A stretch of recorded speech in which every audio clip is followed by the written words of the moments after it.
Okay. It's now 2:03 p.m. in the June 26, 2024 regular meeting of the Board of Directors for the Georgetown Divide Public Utility District. Wanted to make it, well, first of all, take a roll call vote, please. Absolutely. Director Stovall, Present. Director Saunders, Present. Director Thornbrough. Here. Vice President Seaman. Here. President McDonald. Present. And then presenting staff today, we have General Manager Nikki Schneider, Office Finance Manager Jessica Buckle, Operations Manager Adam Brown, Water Resources Manager Alexis Elliott, and General Counsel Johnston Gloria. Thank you. Director Saunders is participating via teleconference today, and turn it over to legal counsel. You have any questions of? No, the only difference is he's permitted to attend pursuant to the notice on the agenda that provides his address and location and it's available for the public in Ithaca, New York to comment if they so desired. The only change for the board is all the votes have to be via roll call vote. Okay. Because of his teleconference appearance. Thank you. Okay. We have a motion to accept Director Saunders' teleconference call today. Is that something we have to do? No. No, No, that doesn't have to be due. It's a regular Brand Act provision. Okay. All right. Maybe I'll stand for Pledge of Allegiance.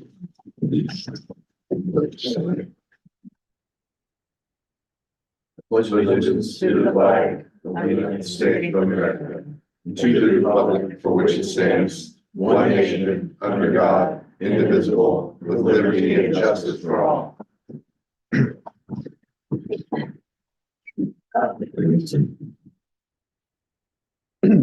Are there any public comments now for the adoption of the agenda? None? None? Mr. Dodd? No, okay. I would now close this time for public comment, and there'll be no further public comments. Is there a motion by any of the board members to adopt the agenda? So I have a question. I'd like to make a comment before that. Yeah.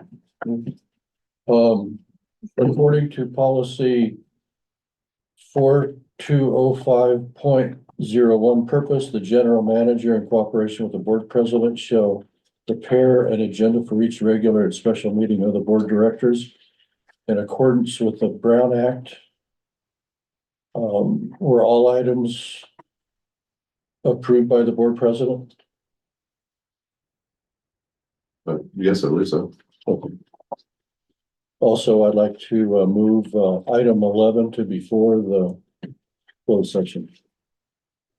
Everything is before the closed session. But what is item 11? future meeting agenda. Oh, that's, okay, that's. Okay. Item 11. Item 11. It's agenda for the next meeting. Okay, yeah. Okay, thank you. With that, is there a motion? So moved. Directors, So. got a question? I got a little confused. So we're moving 11 before the closed session? Correct. Okay. Oh. I need to, I have an appointment I need to go to. Oh. Oh, okay. Got it. Where's Is your appointment like at 8 o'clock tonight? It's after, before the closed session. Oh, okay. Sooner the better. That. So we just can get a motion, because his motion didn't reflect that tweak, so a motion with the change that Director Stovall requested. Okay, and so you're requesting that Okay, I got it. request for future items will be in the closed session? Is it Prior to the closed. prior to the closed session? Okay. Okay, move we accept the agenda with the moving item 11 to head of the closed session. Second? Second. Roll call vote, please. Absolutely. Director, sorry. Director Stovall, Approved. Director Saunders, Aye. Treasurer Thornbrough. Aye. Vice President Seaman. Aye. And President McDonald. Aye. After motion passes 5-0. Now we'll have the public forum section. Are there any public comments on the adoption of the agenda? No? Okay. I'll Oh, no closest to public comment. And we already adopted the agenda. There's a second one. See, now the consent calendar. I have a request from the public to pull items A and B for the board approval. Any other board requests to approve or? Nope. No? Okay, so approve, pull for just consideration and comment.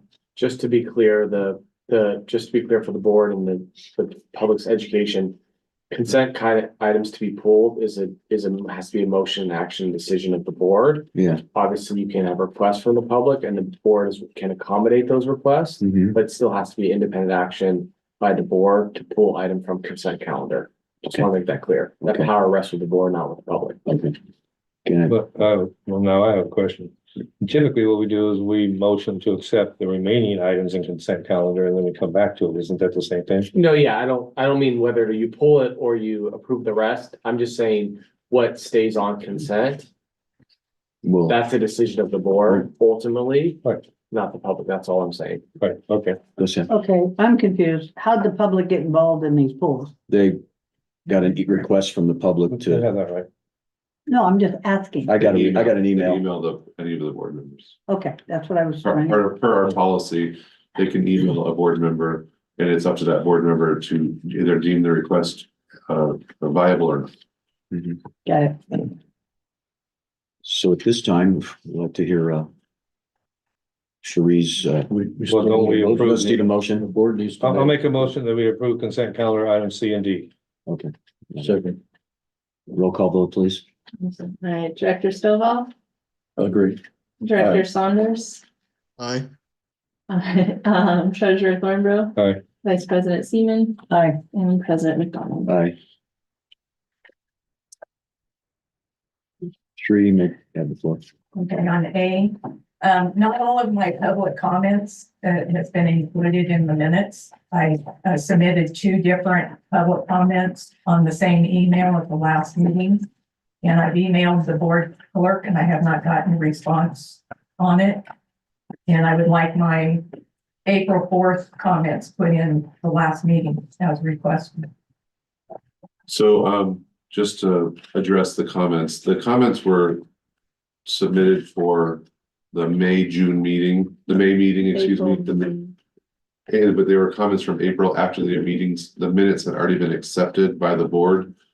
So staff did not want to include anything that was not approved by the board. So if the board would like to approve those minutes, then they are welcome to. But as of the staff, we did not feel it appropriate to just include minutes after some board action had been taken. Okay, I wasn't requesting them to be put in the April minutes. I was requesting them put in the May because it was snowing that day and I didn't get it in before the meeting was over. So I can submit that I was submitting them for the May, even though I have a different date on it. Those are my public comments.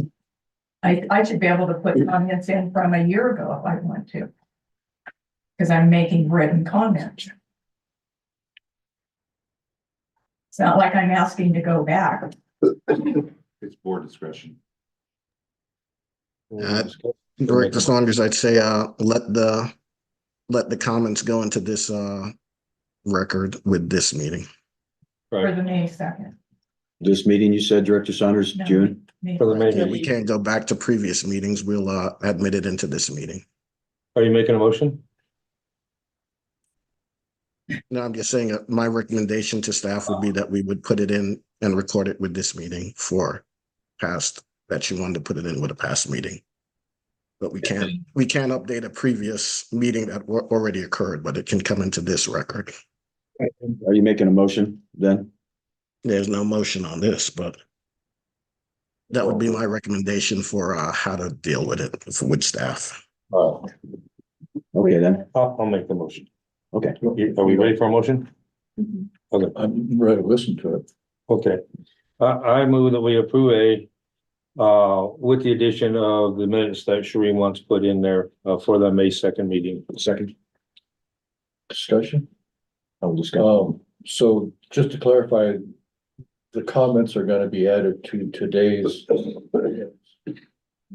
No, They'll be added to the minutes for May second. So the April Right. comments will be added to the June. Because we're approving the May minutes. No. his motion, for May- his the motion May on the 2nd floor that are is on to your- that are in add your, those In comments. the minutes. to They'll go in. The May, May 2nd. We get one person talking. the motion on the floor was, to add the comments that were referred to the May second minutes, essentially amending the May second minutes and approving them. That was the motion that was just made, correct? Director Thornborough? Yes. Okay. That's different than what Director Saunders was recommending. I think it's the same as. No, it's No. It's the same. No, Director Saunders, as I heard him, was saying, let's take whatever comment that's being referred to and simply that'll be made part of the record for the June sixth meeting. So we would adopt the May meeting minutes as is today. Oh, I took it to mean that we were gonna add her minutes to the minutes of the May second, or her comments to the May second regular meeting, which is what I moved to do. Right. Yeah, not And what- that's not what, That's not what not Director what- Saunders was recommending. Oh, Yeah, did we take those comments during the meeting? That's the issue. If we didn't take them during the meeting, then we shouldn't update the minutes for them. yes. it was after the meeting, No, so it wasn't. It was during the the April or the May second meeting. I emailed it afterwards, in the meeting. in the meeting. So I don't care, put it in this one or whatever you want to do. Question. You can, Elizabeth, Go ahead, Elizabeth. So there were two sets of minutes that were emailed to us. For the May meeting, and one of those was her comments for the April meeting, which had already been voted in the May meeting. And the email came out after that vote. So really, it's the April minutes. Where do we place the April minutes? Her May comments are attached to the May minutes in the packet already. So it's the April comments that are the discussion. So Now I'm confused, because you said that you Okay, I could, submitted them both at the same time, intending on them to be put in the May second meeting minutes that you're approving today. That was my intent. so she made a comment that was stated for the April meeting. But as I understand, she's asking it to be included with the May minutes. mm, And I did send. Okay, well, now we- When were those sent in? Elizabeth? let me pull up the email and give you a timestamp. During the meeting. Well, I mean, I found them after the meeting. but I don't- it's still whatever it is, it's comments related to something that occurred at the April meeting, correct? Yeah, So those comments can be made part of this meeting. That's what And Director it's Saunders. still apply to the April meeting. Mhm. It doesn't sound like there's any dispute like that from the public, so I would just recommend that. What Director Just make it Saunders. simple, which is essentially what Director Saunders was recommending. so they'd be included in the meetings for this meeting. For this right now. meeting, and it would relate to something that happened at the April meeting. And then we're gonna leave the May second meeting alone. As is, yes. So we have a motion and a second with no vote. Like Mike Saunders didn't make a motion. He just said that's the staff direction, No, so I is it made- to you. No, I made we So the you motion. wanna, do you wanna withdraw your, I want to modify my motion. Can I do that? do that? Okay, my motion is to approve the minutes for May second meeting as included in the packet. Have a second, Second. a roll call vote. Oh, she's, It's okay. Director Stovall, Aye. Director Saunders, Aye. Treasurer Thornborough. Aye. Vice President Seaman. Aye. And President McDonald. aye. Motion passes unanimously. I'd like to make a motion to include the comments from the public from the past in today's meeting. Hmm. I think that was part of the direction. Staff got that, yeah. We don't need a motion No. for Okay. That will be what staff's gonna do, So so, include them as part of the public. that. I withdraw that motion. thank you. And when I get clarification on what's the proper way of putting in comments, because I could have just chopped off the top of that April comments and stuck them at the bottom of the May ones. And there wouldn't have been a difference, but is there what's the procedure of actually putting in written comments? Because I couldn't find anything. I'm assuming it has to be during the meeting, before or during. Mo- I thought that's what that basket was for. No, That's for, yeah, but I wasn't. I would here. say it's something we can look at. I mean, the reality is most time, the written public comment, usually public agencies have a deadline before, within a couple hours or so before the meeting, just so that the assistant or the clerk can assimilate that and get that into the record, so we could probably add to the agenda for future meetings, written public comment, or be part of that meeting's record needs to be submitted, 2 hours before the meeting or something like that. But what, like in this case, there was an extenuating circumstance of snow that they couldn't get to the meeting to put it into the basket. Yeah, I couldn't get it. Yeah, we could allow for email written public comments, what I'm saying, Okay. yeah. Okay, but the current meeting, like today, if I wanted to email my written comments, I can't do it. I think what he's saying is if you could do it beforehand. And we can add some language to the agenda with clarifying those instructions. Well, I should be able to submit written comments during a meeting before it's ended. Sure, Okay. but that's what if you're going to do an email, like written comments in an email. I think what he's saying is to do it a little bit beforehand, like an hour before, so we can at least include it. So that way the clerk has the ability to print it out, get copies in front of the board. Just makes it easier so the board can meaningfully review whatever was actually submitted. And so whatever written public comment is, if it's submitted in the basket, if it's past if it relates to a specific agenda item and it's after, well, then it's after that. The board can't even consider that public comment at that point because that item's already been discussed. So we can work on that and clarify it for everybody. I don't think we have to solve that problem right now, but I do think it's worth looking at to make sure it's clear on how to submit written public comment going forward. Yeah, that was the one thing I wanted to add is that we don't want to submit something to the record that the board didn't see. So we want to make sure the board has saw and accepted public comments before they go in, just so if nothing's comes of the public comment, it's because we didn't see it. So we want to make sure that everything's addressed. Right. Boy, the minutes for this meeting are gonna be long. Yes, Okay, but moving right along, are you ready to talk about your item B? yeah, I just would like the board to consider increasing the allotment for the Lyra. Even if you go to $20, it's still 20,000 at the maximum for 183 people. Because you're not spending 35,000 on the Lyra. So just to clarify, this is not setting a limit on how much. This is setting a limit on how much we can spend on the Correct. budget. If we wanted to increase the amount of the income rate assistance, we would have to have a policy and it would be a much more different process than this. Right. So this does not include anything to change the amount. No. If the board would deem that something that they would like to do, we can address that and we can bring that back at a later time. And then, what is the deadline of submitting? Because it says June, but is it the end of June? I believe it's June 30th. July 1st, we start removing people that have not renewed. Okay, because I believe the policy has a June 1st date on it. That would be ideal. Well, yeah, but I usually bring it in I just was curious. It doesn't have like a dead set deadline. Yes, any board, go ahead. Well, I was gonna make a motion. Go, please. Okay. I make a motion that we accept B as it's written. You got a second? Second, Roll call vote, Okay. Wait, what was your motion? I didn't, Accept B as is. as it's written. oh, okay. We're not making it. Got it. Okay. Ready? Yes, Director Stovall, aye. Director Saunders, Aye. Treasurer Thornborough, Aye. Vice President Seaman, Aye. and President McDonald. aye. Motion passes unanimously, 5-0. Now we're ready for the office manager's report. Go ahead, Jessica. Thank you. Okay, so these are the monthly budget to actuals, full cash, monthly check report, year-to-date vendor history report, and the purchase order report up through April 30th.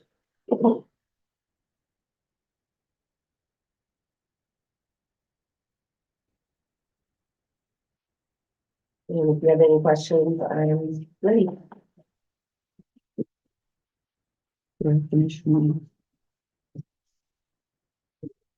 We'll go through each section that Jessica has and then the public will comment at the end. I think if you have a question on any of the sections of this with the board, you guys are welcome to have. Yeah, any of them. The sections. That's it, Jessica. That's it. It's Okay. standard, same reports every month, Okay. different totals. Just for public record, moving forward, we do have two new vendors They're not new vendors, they're just name changes. ADT was bought out by Vestas, I believe is what the name is. So Vectis, Vestas, we have two I companies think now. it's so Vestas, yeah. ADT or ADP? ADT, ADT, the the security company. security company, And it's and then, only the commercial side of it. and then Aramark was also bought out by, oh my gosh, sorry, my brain is not working great today. But just so the public's aware that we do have two new vendors the names will change, and it's just a change in name. Thank you. Board, comments, questions? Additions? I think it happened after the April Okay. reports. So they're not even in here anymore, or yet. So I'm ready to close this section out, if it's okay.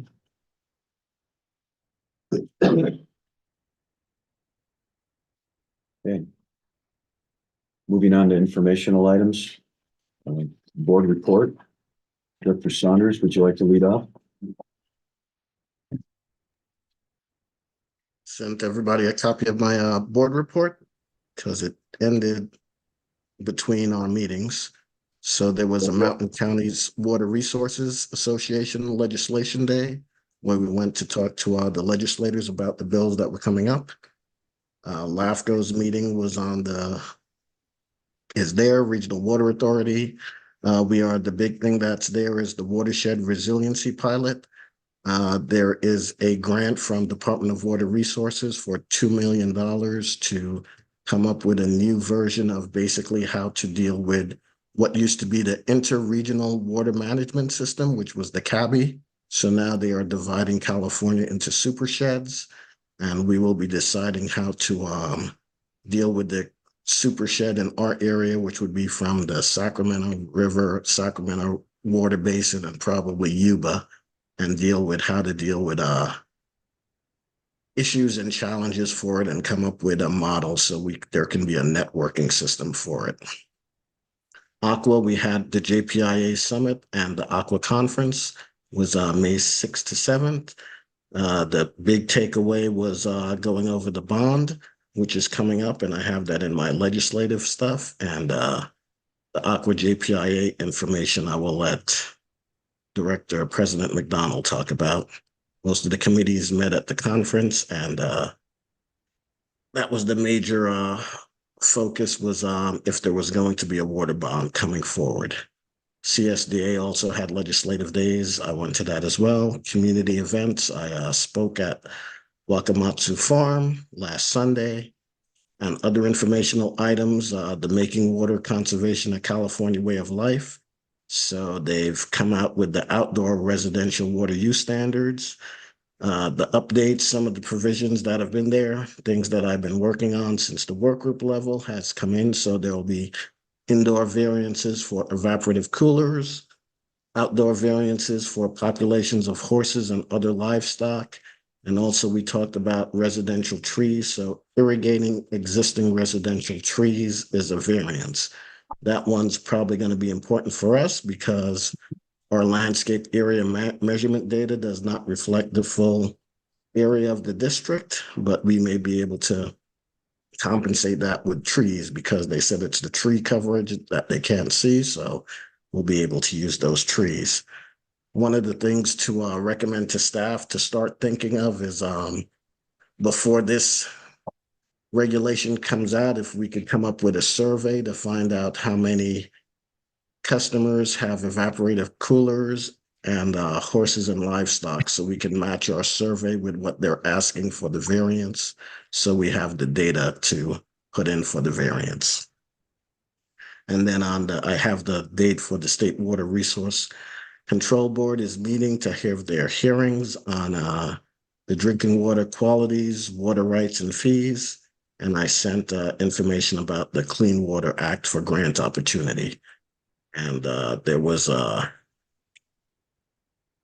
was pretty much it. There was Senator Gill attended our Aqua regional meeting, and we attended her event that she had at the Capitals with the Tuolumne County frog jumping. And that's about it for my report, if there's any questions from the board. Director Saunders, President McDonald, I know 2 years ago we were sitting about 1% irrigable land. I think the target we'd like to see closer to 30 perhaps. Where do we sit now? So that would be, I don't know where it is now with Adam and Nicholas. I know it was updated. What's their percentage now that they're giving us?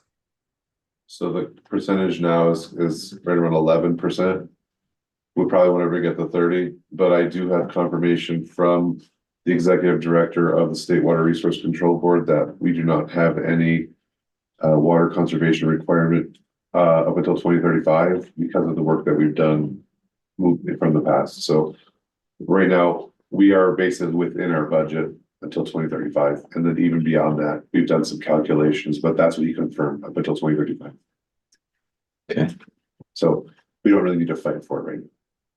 No, Okay. we won't need to, and I think that residential tree variance is what we'll end up covering. So if we can put in the variances for the trees and livestocks, we might not get it for the evaporative cooler, but that would cover anything if we're over. I don't think we're going to be over though, but that'll cover it.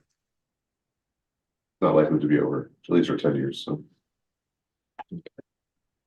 Thank you, Director Saunders. Director Stovall? Frankly, I misplaced my notes for the Aqua meeting. I was gonna write up what I got out of that meeting. I'll submit those at a future meeting. But I do want to comment on my way. On Tuesday, I saw this fancy, looked like a new dump truck to me on the side of the road. And I talked to a little bit of the crew and they were installing the new master meter. And it was great to see the dump truck with the aggregate and all the work being done quality and quickly with the used equipment. So it was running, not broken down on the side of the road. That is correct. It was in action. It did have an accident. Would you like to, Who's trying to do a plan? would you like to give a overall brief summary of your Aqua? I'd rather do that when I look at my notes. Oh, I found it very fulfilling and educating and very worthwhile. okay, Got a lot more out of it than I expected. okay. And I'd like to be more specific. Okay. Treasurer Thornhill, I don't think I have anything there. Vice President Seaman? Not on that. Okay, board comment, just, Anything on the, and, anything on the irrigation committee? We No, are, that'd be we on the are irrigation down to the irrigation committee. Never mind. Nice try. okay, I want to get it over with. thank you. I attended the JPI conference as a voting director on May 6th. We have 401 total special district and member agencies. And we have 4 programs: liability, property, workers' comp, and employee benefits. I'm sure you're all aware of. Not all of the 400 members could participate in each one of these programs. We have 347 of those 401 in the liability program. And there was a 10% rate increase in 23-24 for the liability portion of it. And it's a hardened market with increasing large losses lately have been impacting prices. The next one is the property program, where it's 289 members, about 72% are in that program. And it's there was a 20% rate increase due to the catastrophic events, especially and mostly including the wildfires and a few large losses. Other than that, they were dominating prices. And the ones that were the agencies are least likely to affect rate increases, the pricing, because we can't control those events, unpredictable. Workers' comp, half the members, 51%, 52% are involved in the program of the 401. And it was a flat rate renewal, and rates have stayed flat or decreased over the last 10 years because they have the amount of influence in those programs with safety programs and things that they implement at the company level or the district level to mitigate accidents. So those rates have remained flat-ish over the last decade. And then finally, 2/3 of the 401 member agencies, or 267, have increased medical costs of about 12% this year, when we talked about capping the rates of increased medical costs. And it was 12%. But that was a one-time event, because in the last few years, it's been 0 to relatively no increase. So the 12% somewhat offset those 0% increases in the previous year. So it's still under that 8% window that we went back and forth on with the MOUs. And there may be more likely some higher insurance costs premium for drugs in the future. But insured program rate changes range from flat to 10%. That's typical, but more likely than that, less than 8%. So that's the gist of what might be of interest to this board right now, is those programs that the JPIA manages. So other than that, I don't have anything more to report. If there's any questions. Not. Then we'll move to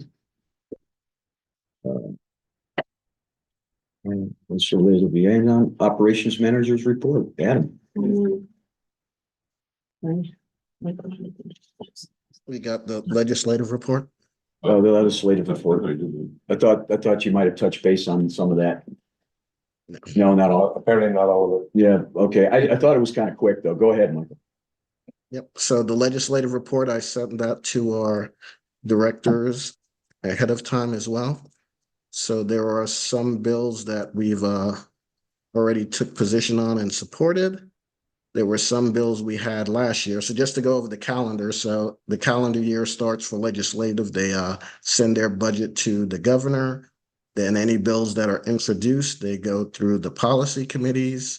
Once they're finished with the policy committees, it goes, any ones that pass through there goes to appropriation and rules. Once it passes there, it goes to the floor for votes. And this happens in both houses, the Assembly and Senate. So usually the legislative days are set before the houses will vote. After the houses vote for the bills, then the Assembly bills go to the Senate bills go to the Assembly, and then the process starts again where it goes through policy committees, fiscal committees, appropriations, and then the vote. So we're at the point now where the bills have switched. So the Assembly bills are now with the Senate, and the Senate bills are now with the Assembly. And also bills from last year, which were put on suspension, there's a 2-year hold, they started coming back. So some of the bills that we were looking at were the water rights bills. So the one water right bill has come off of suspension file. That was AB 1337. That was the one that initially had the language of pre-1914 rights with it as well. And this one has come back with amendments, which is authorizes the State Water Board to issue a curtailment order for any diversion, regardless of basis of right, when water is not available under the diverter's priority of right. And the violation would be considered a trespass. And I think this one is also trying to remove the emergency regulations for diversion. So that one we're still opposed unless amended, and that position hasn't changed for the district. The other one, which What number was was that? right, What that number was was it? AB 1337. Okay, thanks. The other one that was a water rights bill, now this has changed to just a penalty bill. So this now just has language in for penalties. That was AB 460. And that puts in language that says it's $1,000 a day in which a trespass occurs, and it's up to $2,500 per acre feet of water diverted, which is used in excess of that diverter's water rights.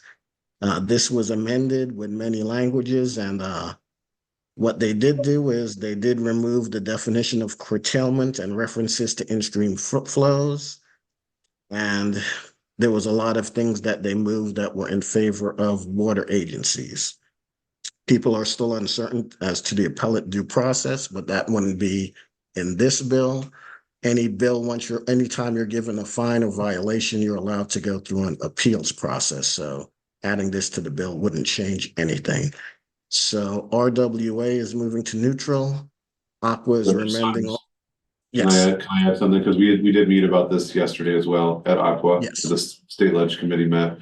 They are removing their opposition. However, it is pending these amendments being accepted by the author. The author has assured us that they're going to accept them. However, they have not formally accepted them yet. So that was Aqua's caveat to their going to a watch position, as they call it. Sorry, I just want to add that because that happened and yesterday. you guys had the vote. I went to the meeting and that was exactly what they said. So I say this is a watch and wait to see if the amendments change. And if they do change, then our recommendation to go to a neutral position on that. So we're watching to see the amendments as well. Then we talked about the bills with fees and connections. And the two bills that, well, actually the three bills, but the ones that we had opposed unless amended was AB 1820 and SB 937. All of the bills removed language for connections to water and sewer. So we are no longer will be affected by these bills. And because of this, I recommend we move our position to neutral as a district since the fees and connections will not impact us. Of course, we'll have to watch it because whatever happens to any other industry is probably coming back to us. But at the time, because we work in a different way than a lot of the other development, they removed water agencies and sewer agencies from these impact and connection fee bills. And we sent in a letter of support for advocacy for the bond measure that's going to pass. I believe it's going to be SB 867. That will be a climate resiliency bond. If that passes, then that will be a ballot measure that goes to the public. It was originally going to be a bond by itself up to 16 billion, but now it's going to be one of three bonds, possibly if it comes through.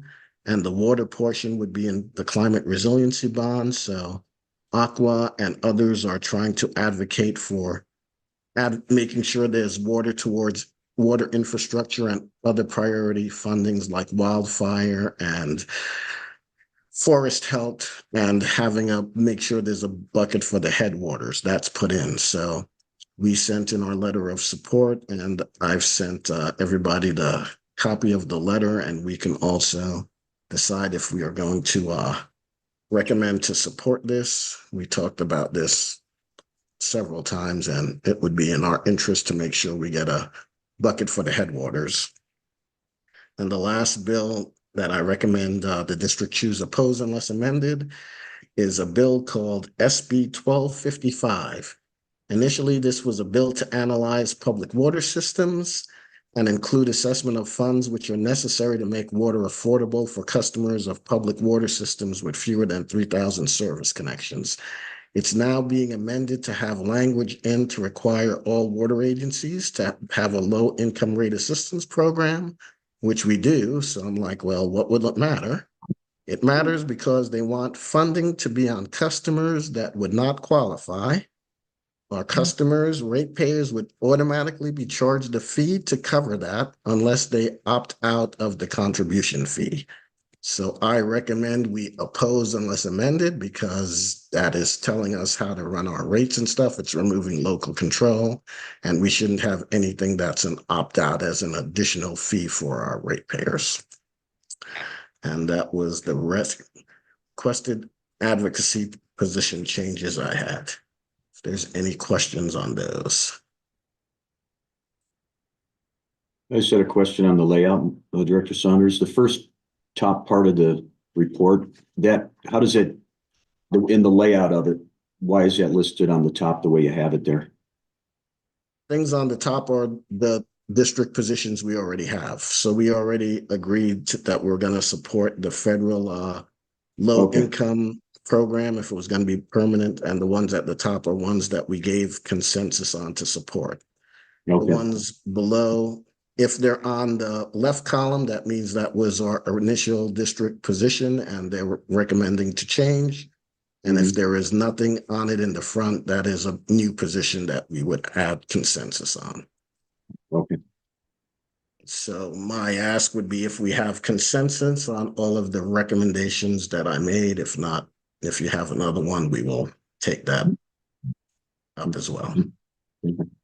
Any board comments or positions, Michael? recommend? No, I'm fine with it. I appreciate your knowledge and ability to explain what's going on and what's changing as over time.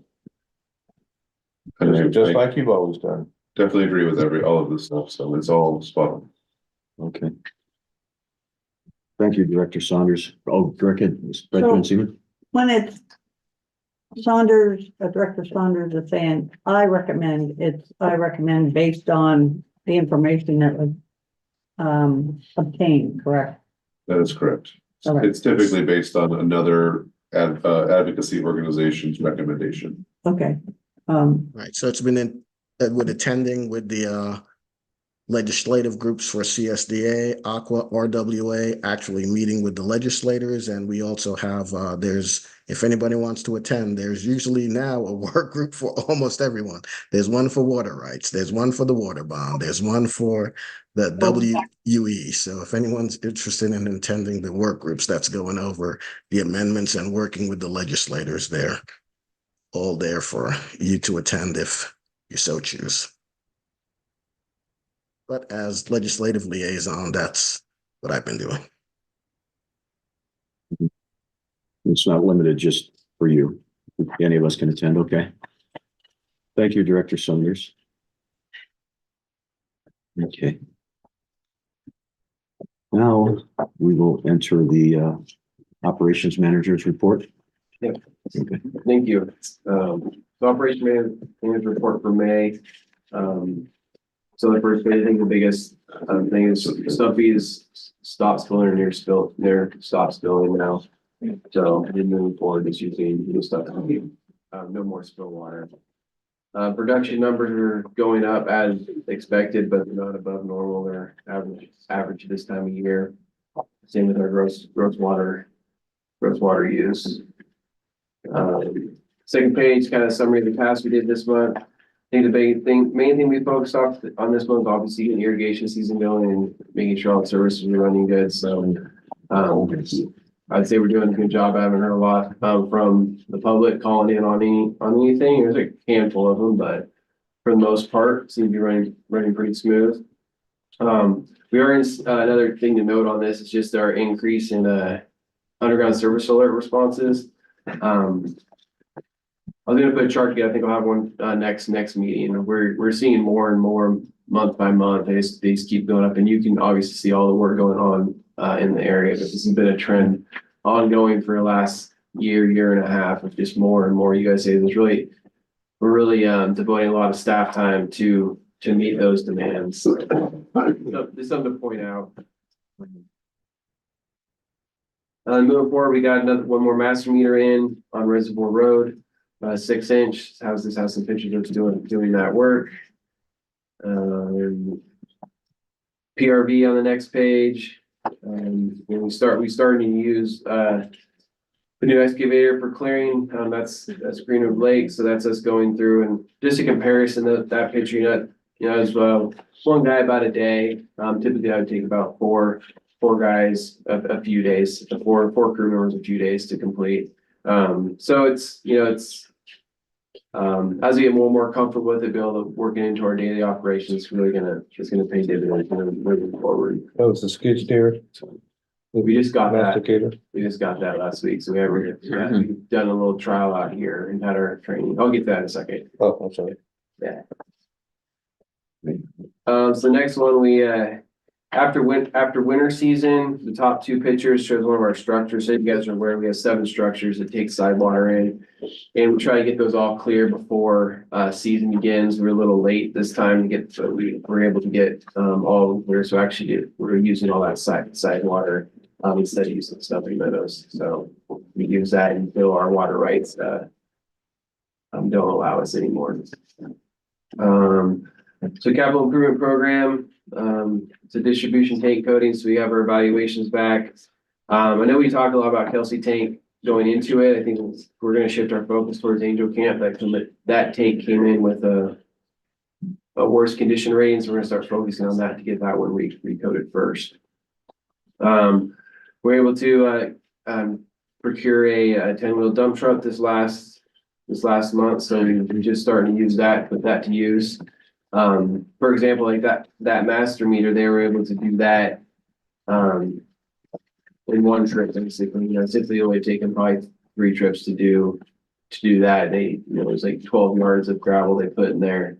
Typically the old dump truck would take in, 3 to 4 of those trips. So they're enjoying it. It's a function of it, how it's able to tow, how it's able to haul the material they need. So we actually have 4 now. Director Silva was just talking about the one we did yesterday, so I'll have an update on that one. The next one we just did yesterday down Black Oak and 193. So that's the CIP. That's it. So next page, general activities.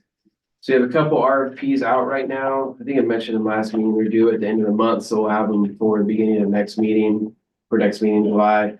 One is the tunnel hill inspection. We have good feedback on that. We had some prospective contractors inquiring about it. So we just did a response to questions. That was, from this week. So we'll have those back toward the end of the month, and I'll have it ready for the next meeting. Same thing with the CAL FIRE grant. We have a professional forester out for request for proposal right now. So we'll have that for the July meeting as well to get that part of the project moving forward. We did receive the second piece of equipment, the skid steer with the masticating head. We just had the training, and we did some training out back here in the backyard, so I haven't really taken that one out yet. Put it to use yet, but as time allots, we'll start using that one more and more. So moving on to the FEMA projects, the road repair that we did. It was 2023. It's been that long.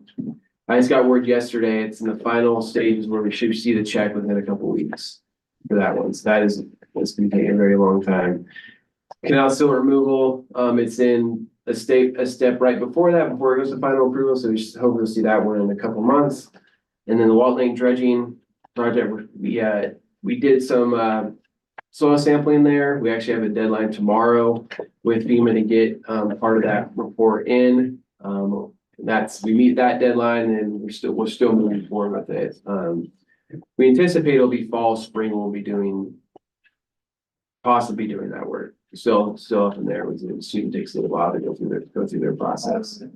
But that project's a little different than the first. The first two is like, we did the work, reimbursed. This one we're doing a report saying this is what it's going to cost. FEMA kind of looks at that, evaluates it, and says, okay, here's some money, you go do it. The USDA project, I didn't get an update. I was trying to go in before this meeting. Steve, leave it up. That finalized the allocation of those funds. All our review periods are over. We just got a final conversation with the USDA to get that finalized before July 1st.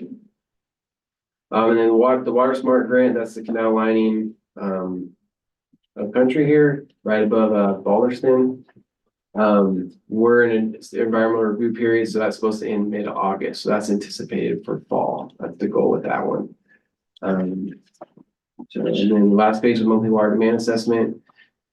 We're on average, we're down historically, if you look back 2001, 2022. So, but we're pretty similar to last year. But that's all I have for my report. And I will add real quickly before we take question, and I don't mean to stop your question, because I heard it from the audience. There was a delivery issue with the dump truck. All that has been taken care of, and we were not charged any of the damage or any of the work to the truck. Busy airline got hit, taken off the trailer, and so it had to get repaired. And Say that again? There was the air compressor line. One of the air compressor lines was hit as it was being delivered On the new truck? on the new truck. Yeah. And so the delivery company paid for all the repairs. Oh, all right. So since there was a mention of it, I wanted to make sure you hear it from us and not no rumors going around. There was a delivery issue. We had to have a tow truck come and take it off the trailer, and then the company had to come out and do some work to it, but none of the charges were charged to the district at all. Right. And I will apologize, we're having an air conditioning issue, and that's why it's so hot in here. The new air conditioner that we just installed is not working, and so that's why you feel the way you feel.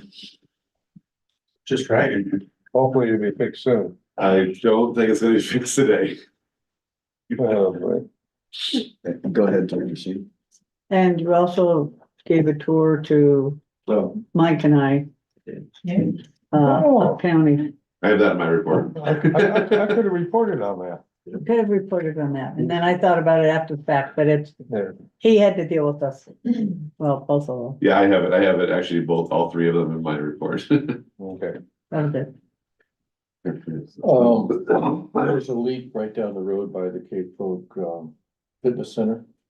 We're still working on it. Was that a USA or what could have prevented? Can we? Sure. There's a potential for a future issue. Yeah, all right. It's not appropriate to discuss that at this time. No more questions, comments from the board. I'll open it to public. Well, the whole operations manager report was not in. It's in there now. We apologize. It was, we thought it was put in there. It is there now. So you can It look was at it. updated twice, so can you also put it on the? It's on there. So I just said, it's there now. Okay, well, that doesn't help me. Okay. Can't get the numbers. Water Resources Manager report, Alexis? Should be available, It's there available. You just go download it. after the fact. Yeah, staff is doing the best they can, really. All right, we had 131 routine inspections, 4 escrows. We've got a new plan review of a new system that is just about closing. We've got a new pump tank came out of one of the escrows. And then we had the no spill, May 1st was submitted. I had the first quarter of the zone report was due on May 1st and was submitted. And then you'll notice because of the shift in the board meeting dates, we've been still trying to play catch up with the reporting month. So this one's actually a little over a month. So our CDS wastewater discharge and all that, it's roughly a month and a week. But we're still average for this time and under our allotted amount. We did have just under 2.5 inches of rainfall. And then weather, they still predicted equal chances, but it's obviously kind of haywire because we have this extreme heat wave going on right now, which they didn't mention anything else really. And then our rainfall down at the bottom.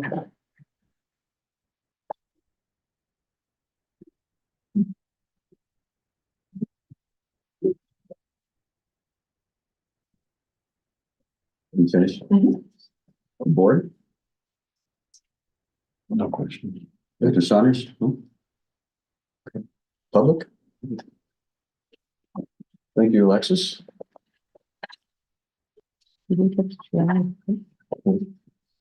General Manager's report. Yeah, I don't see it in my packet, but it's very brief. My biggest comments were that we did take 3 of the board members, Director Seaman, Director Thorngrove, and Director Stovall on tours of the district. They were able to see the fire damage. They were able to see the hydroelectric facilities that we have. We do plan to take Director McDonald and Director Saunders on a tour in the next couple weeks.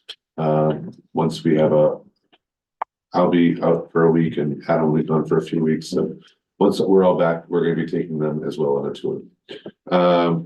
I was gone last week, had a vacation, so I appreciate you allowing me to step away. It feels as though everything was still running here smoothly, so thank you, Adam, for taking over for me while I was gone and letting me have that time away with my family. That's really the only updates I have. I do have some updates after the fact for a water transfer that I'd like to go over. And we have a sign up for the 4th of July booth for the board. If any of you would like to work the booth for 4th of July, please let myself or Liz know so that we can schedule you in.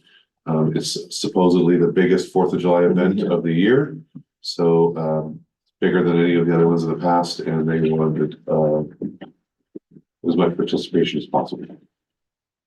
When we just have one a year. The biggest of the year. Well, the biggest they've had in a while is what we were, I don't know, it was some big. Biggest ever. It's the biggest of the year, yeah, it is, I mean, The best Fourth of July event all year. it's the biggest and the best Fourth of July event all year in Divide.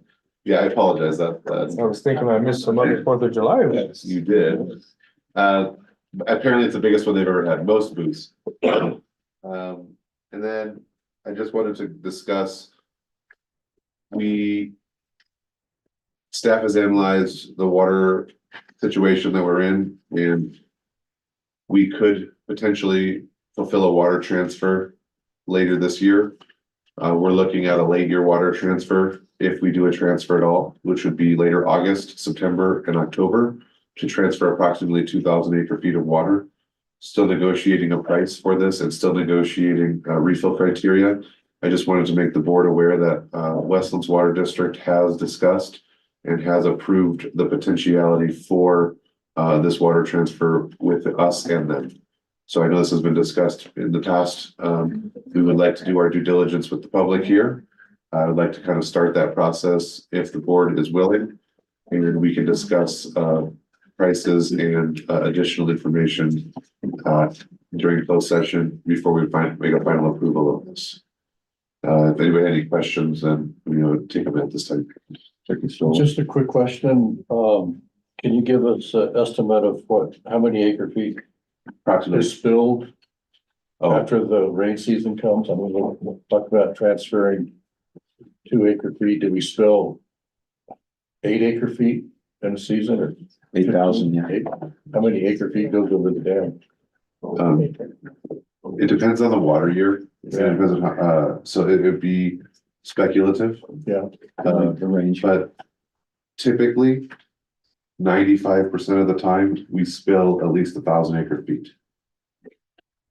So if that helps, I know it doesn't really help, but It gives me a. the spill number doesn't necessarily say how much we can transfer either. But it tells how much we can refill.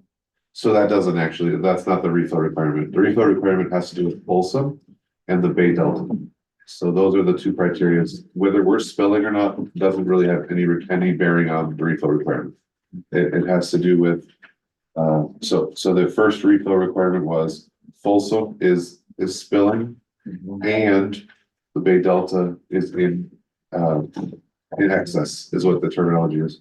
Now we're going for either or is what we want. And in speaking with other water agencies, that is their refill criteria as well. It's if the Delta is in excess or if Folsom is operating in as a flood control. So not either or, which is the same thing. You mean and or. No, or strictly or, Just or, not and or, strictly It or, was and or. one or the before. other. either. Oh, it's just and. It was and before. Correct. It was and. Yeah. We're going for today is or. Okay. So either is if either criteria are met, then we're meeting our refill criteria. Say, Thank you. When you spoke to the other water agencies, are they having it with the or? Yes. Is that, They don't lot. care. huh? They don't care about the or. If you're asking, are they okay with it? Is that what you said? No, well, Okay, the so question was gonna be, Sorry, I thought you asked a question. I apologize. no, I was trying to ask a question. I apologize. If they had it or, are the other water agencies, is that allowing them to fulfill the refill like within the next year? Yes, correct. That is why we are moving to an or. Okay, so typically it could be refilled weekly. We'll be out of that by the next year. We should be out of it by the next year. If we are not out of it by the next year, we should be out of in year 2 as at a maximum. So when we do when our water transfer consultant has done their analysis, we should be able to do a water transfer every 3rd year. Okay. And all the moves that you're making towards this are in accordance with our new policy. That is correct. Okay. I have nothing has been finalized. We are just in the strictly negotiation phase. You had said something I wanted to address. I'm sorry. The and requirement was 3 or 4 years or something. It was unlimited. Yeah, it was It could go forever. It could go on forever. And And that was the approximately the time for both them to be Well, it has to do with the water years we're having. The only reason it didn't fulfill was because the year following, there was a bit of a technicality, with the way, the US Bureau was operating their water system, and they were operating Shasta. Excuse me, they were operating Folsom in lieu of Shasta. So they were actually flood control operating Folsom and allowing water out of, for Shasta to fill. And so that was one of the things that dinged us, and that's why we want to go or. Because if we can go or, then we would have fulfilled our requirement. But because it was Folsom and the Delta wasn't an excess well. Folsom was operating as a flood control basin. So that was why we got dinged for an extra year. The thing I was gonna add, so there's a chance we may not be able to transfer this water, and it has to do with the pumps down in South Delta. So we've been told that there's no capacity at the pumps, even though there's only a 40% allocation from both the federal government and the state government. We've been told that they may not be able to push any water through the system, and generally, as a water industry, we're not sure what's happening and why they're saying that, but that's just what we're being told. So if it gets transferred, it'd be a late season transfer, likely September or October. Open up to the public now. Mr. Dow. Yes, Steve Dow. Nick, would it take legislative action to change that refill agreement to favor us a little bit better? Because it seems like we're always we're on the short end of the stick all the time. So unfortunately, since we're working with a federal entity, state legislation wouldn't do us any good. It would help when we develop a relationship with them, which we have been trying to do. Part of the way we've been doing that is through the voluntary agreements. And that is where some of the changes have come about for these water transfers. So that's why we feel that we can get the or as opposed to the and. So that would be very helpful. As long as we can do that, then I think this is a very viable option for the district moving forward. Eric Thurman. Would Patty be able to help us at all on the federal level? You can probably put pressure. You can't help us directly because it's a federal entity. It's their, but yes, we would definitely use him to put pressure. Okay. Guy's a representative in DC. Didn't we talk about him before? Kylie? Oh, Kylie, I thought. Didn't we have somebody else in there too? No, the legislative. Yeah, legislative. Oh, yeah. So yeah, they can help. This is more of a local decision. And so that's not done in Washington. It's done here in California. It's done basically at Folsom. There's an office right here at Folsom, and those are the people who make the determination. And, you know, they're open to the changes, but they don't want to make a change if they don't have to. I understand what you're saying. It does hamper a little bit, kind of. I'm gonna close the public comment and open up for committee reports. Irrigation Committee, Vice President Seaman. Okay, we had our meeting on March 19th or 21st, I'm sorry. And we have gave our recommendations for item 9A. So also included in that recommendation was that notification be sent out to the irrigation customers of the changes that are proposed.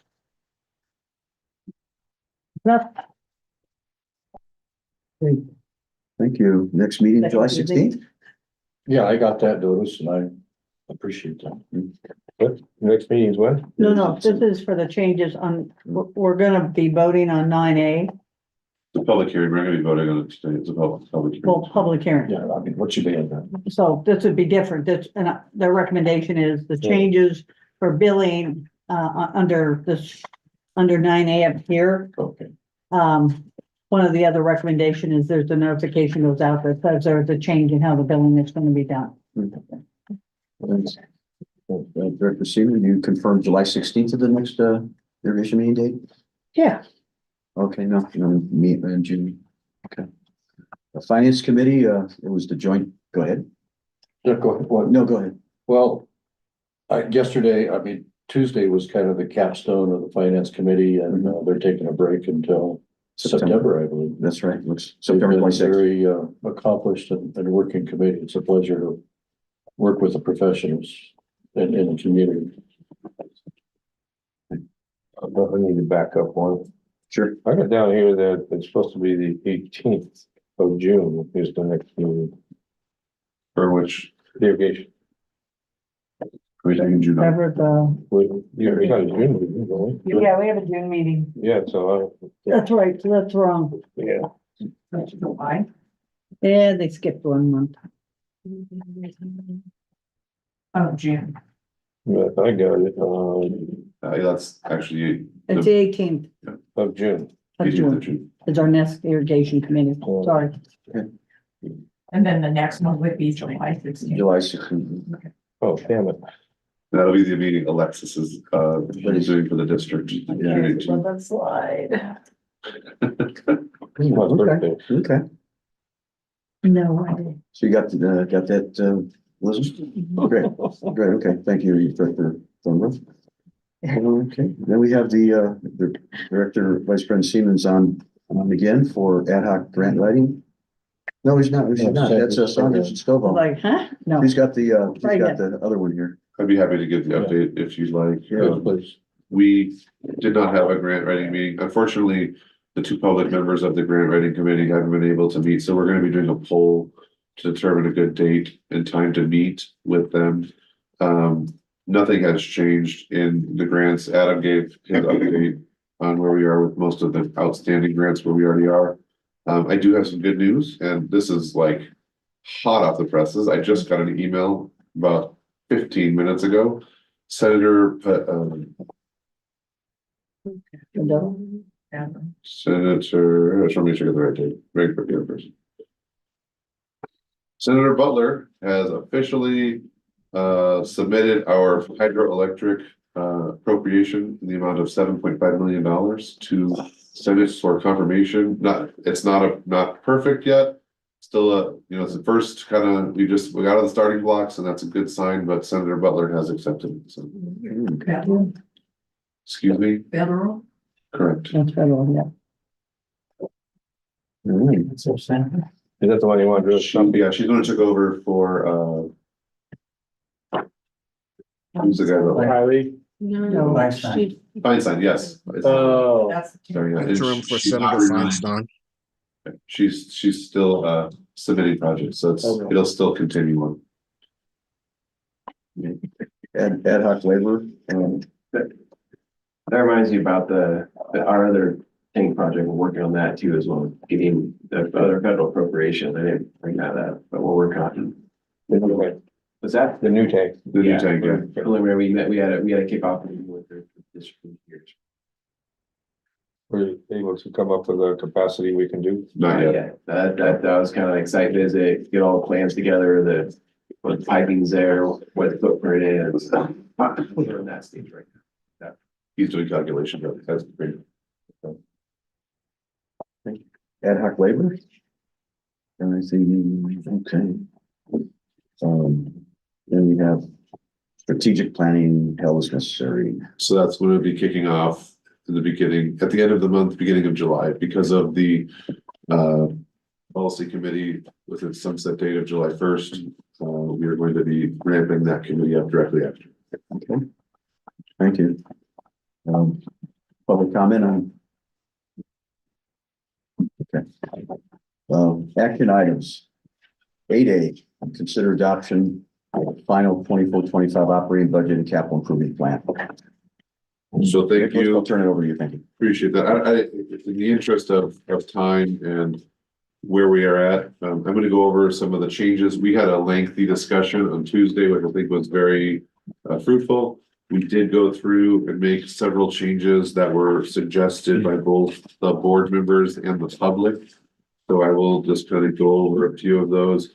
We did change, and it's not in the book that was emailed out, but we did make a change of water revenue as opposed to water sales on page 4. Did verify the 5% in the letter from myself to the board. We did change the language on the irrigation why the irrigation has a little bit different number this year. So it looks like a decrease. Go to page 4, we put in a bolded, italicized sentence that explains why that number is different. Under what wastewater charges, we actually changed the number. It was 185. We actually put it to 192. We did some calculations and we were slightly off. So the increase is 4%. And it actually, the budget amendment we did was probably a little off. So it's pretty flat. We're not changing anything in wastewater. So the increase is only to reflect a budget amendment that happened. And then the last thing that was a great concern was the CIP. And if you go to page 16, we added 4 items to the capital improvement budget, which is E-Core, Bennett Engineering, Vectus, and Zentero for secret compliance, engineering consultant, federal advocacy, and grant writing. So those 4 were also moved.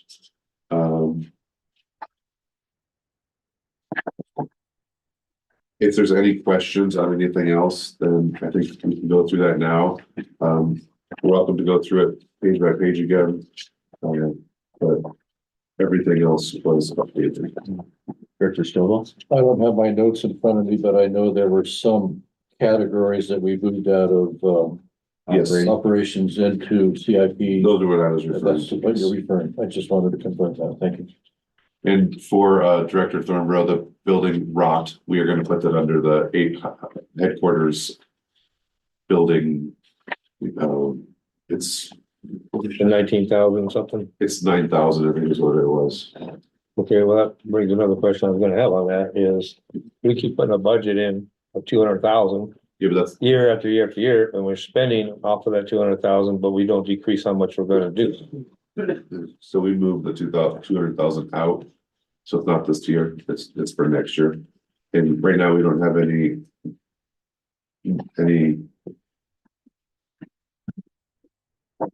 idea as to when or if we'll spend that money. So right now it's just the 19,000 for this fiscal year. Well, the point being is that we keep putting 200,000 in there for that for this building. That's what that, Correct. that's what that 200,000 is for, this building. Correct. But we're doing other things that are not this building, charge into that account, not reducing the 200,000. We're spending some of that 200,000 that we budgeted, but yet we just keep putting 200,000 and we just keep spending money in that. So we're For not that adding money to the account. The 200,000 is just a 200,000 that we're gonna have there for when. If we could move this wall, which was the original thought process. To Right. make this building bigger, that was 200,000 to do that project. So if not 200,000 plus 200,000 plus 200,000 plus 200,000 plus 200,000. It's just one time 200,000. Okay, I'm not getting across. Yeah, You didn't have to agree so quickly. well, I knew what you said It's first. 180 some thousand left. We put 200,000 in there for this building. But we're charging other things to that item that are not just this building. I think it was infrastructure upgrades. It's infrastructure replacement upgrades for the headquarters. I don't think that's the way it is intended or worded. I think it's the category that it's under. I don't think that slot is for everything, other things that are not this building. When we came up with that some time ago, that 200,000 was to do this building, period. So I think, for example, if you're putting the rot repair, that should have its own item. It shouldn't go towards the replacement of this building or the upgrades to this building. That's kind of like a maintenance thing. Originally, when we were doing the 200,000, the roof rot and the re-roofing was going to be part of the 200,000. Yes.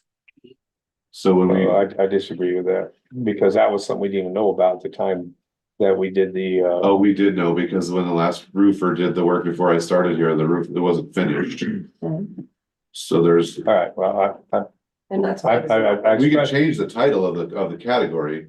well, my point is is that when we came up with this 200,000 some time ago, it was $200,000 to modify this building, Correct. period. That's all. And yet there's If I, all these if I things. can add some stuff to that, Director Thornborough. So Yeah, at go the ahead. time, it was to expand the room, allow for a bathroom in here and other things, but at the same time, we also did a walk around inspection of the entire building, and that's when we saw that when they did the roof, they didn't lift up the eaves and there was roof rot, and that was added to it as well. So that should have been part of it. So we did add it to that. We said the roof rot and expanding it. That was all added at the time. So I know what your issue is, and I'm pretty sure Director Siemens is, that we have started spending money out of this 200,000, which we are not recording. That's the issue I'm seeing here. So it's two issues where the roof rot was supposed to be part of this. So we can subtract it down, and if we have to raise it up later, I think that's the issue that the directors are trying to bring up. Yes, That's totally acceptable. I can reduce the number in 25, 26 if you. Okay, well, I understand what he's saying, but at the time when we came up with this 200,000, I believe it was before we knew about the rot. That's potential, but was one of the first things that I was told about when I got here was the roof and the expansion. So and that was one of my complaints was because when you pull up and park there, you start seeing you can see everything rotted. and it's in the back too. Right. I'm only Director talking. Seaman actually pointed it out, and then we had someone come around and walk the entire roof lining and saw all where the roof rot and stuff was, and that's why it was supposed to be part of this also. Because if we had to move the wall, then there might have been a potential where we had to lift the roof up, so. Right, but the extra spending that has been happening now, the air conditioning or whatever it was not coming off of that 200,000. So that came off of it. Well, not budgeted for. Well, like the shed for the dump truck, okay, the carport out there. That's got nothing to do with this building. Okay, that's a totally separate thing that should not be being charged against the $200,000 for this building. And if we don't see us doing this anytime in the near future, then we should probably take that $200,000 out, because we've had it, if you look at it, we've had it for the past couple of years in it. So I think that and things like the shed or two sheds or whatever we bought, that and the wood rot, that should be a different thing. That should not be just lumped in with this building, because what we're doing is year after year, we're spending money against that $200,000. It's never reduced. It's kept at $200,000. And so there's not really any, I don't see really any accounting, any transparent accounting of what's going on there. So to give you my honest opinion, adapting this building is probably unlikely. So making this wall move is probably very unlikely. And let's take the 200,000 out of there. And we can change the name of that to the 19,000 for the roof rot, and we can readdress the $200,000 building portion at a later date. So that's totally fine. I would agree with that, honestly. Okay. Yeah, because basically what I'm saying is we're not spending this, we proposed it for fixing this part of the building, Sure. not other items that it's been spent on. And it's irrelevant if it was needed, then that should have came to the board as a separate item that we may have had a budget amendment or something like that. Not that we're just gonna say, oh, well, this is for this, and we're gonna take the money because we have it. That's one of our transparency things that we had before that wasn't done correctly, and we're gonna stop that. Understood. Jessica, you had a comment? I just wanted to say for the record, the air conditioning unit was budgeted for through 5,600 building maintenance, and we knew that was coming. It didn't come out of CIP. You can need your money back. It's under warranty. Better news. Dying over here. That's a little manual plan. They knew that we were having a board meeting today, and they're like, today's the day. So we can, So you directed. yeah, we'll take that and change that to, building maintenance, and caveat it as the roof repair, for the 19,000, and we will remove the 200,000 moving forward. And when we feel, there are options that we can do, i.e. a portable or something else, but we don't. We gotta do some more research on those before we do any other calculations. Go up. Let's go up. Or get a water cooler and we can be hot and humid. Yeah, let's do that. No, thank you. To the south. I'm about to have a meeting outside. Guaranteed to have shorter meetings. Okay, then go ahead, Nicholas, proceed. That was it. So if there's other questions, we took what you guys made comments on and tried to incorporate all those. There was a couple of missed areas with formulas. We've checked all those, caught all those. One thing I will note, if you go to page, because it has caused so much consternation, if you go to page 15, Which section? So much what? consternation, Let me look that up. page 15 of the budget book. So this page right here. So the OPEB, GASB 75 OPEB liabilities, and the GASB 68 liabilities, because it was originally in each department. Right. We removed it from the departments individually and included it as a expense, non-operating expense in the end portion here. So it's outside of the budgeted. Let me see what your page is like here. Let's just say at the top, top left. Take broken out by department. Page 14 is the consolidated expenses and 15 is the overtime. We have about 3 page 15s in there. Is it really? Yeah. Well, I mean, yeah, because we have 3 different budget reports. Oh, so the newest The one. newest. Okay, here we go. Yeah, it should have moved pages, sorry. Okay, I see it. So we just pulled that out, so it's more clear and more understandable that it's still an expense. But it's not being budgeted and totaled individually in each department.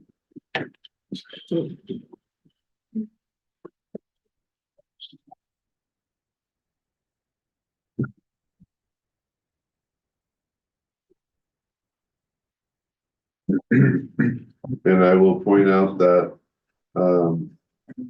Ms. Carleon did point out that one of the formulas was tied to an incorrect table. The correct number that should be in the original budget report was 5161. It should read 48,000.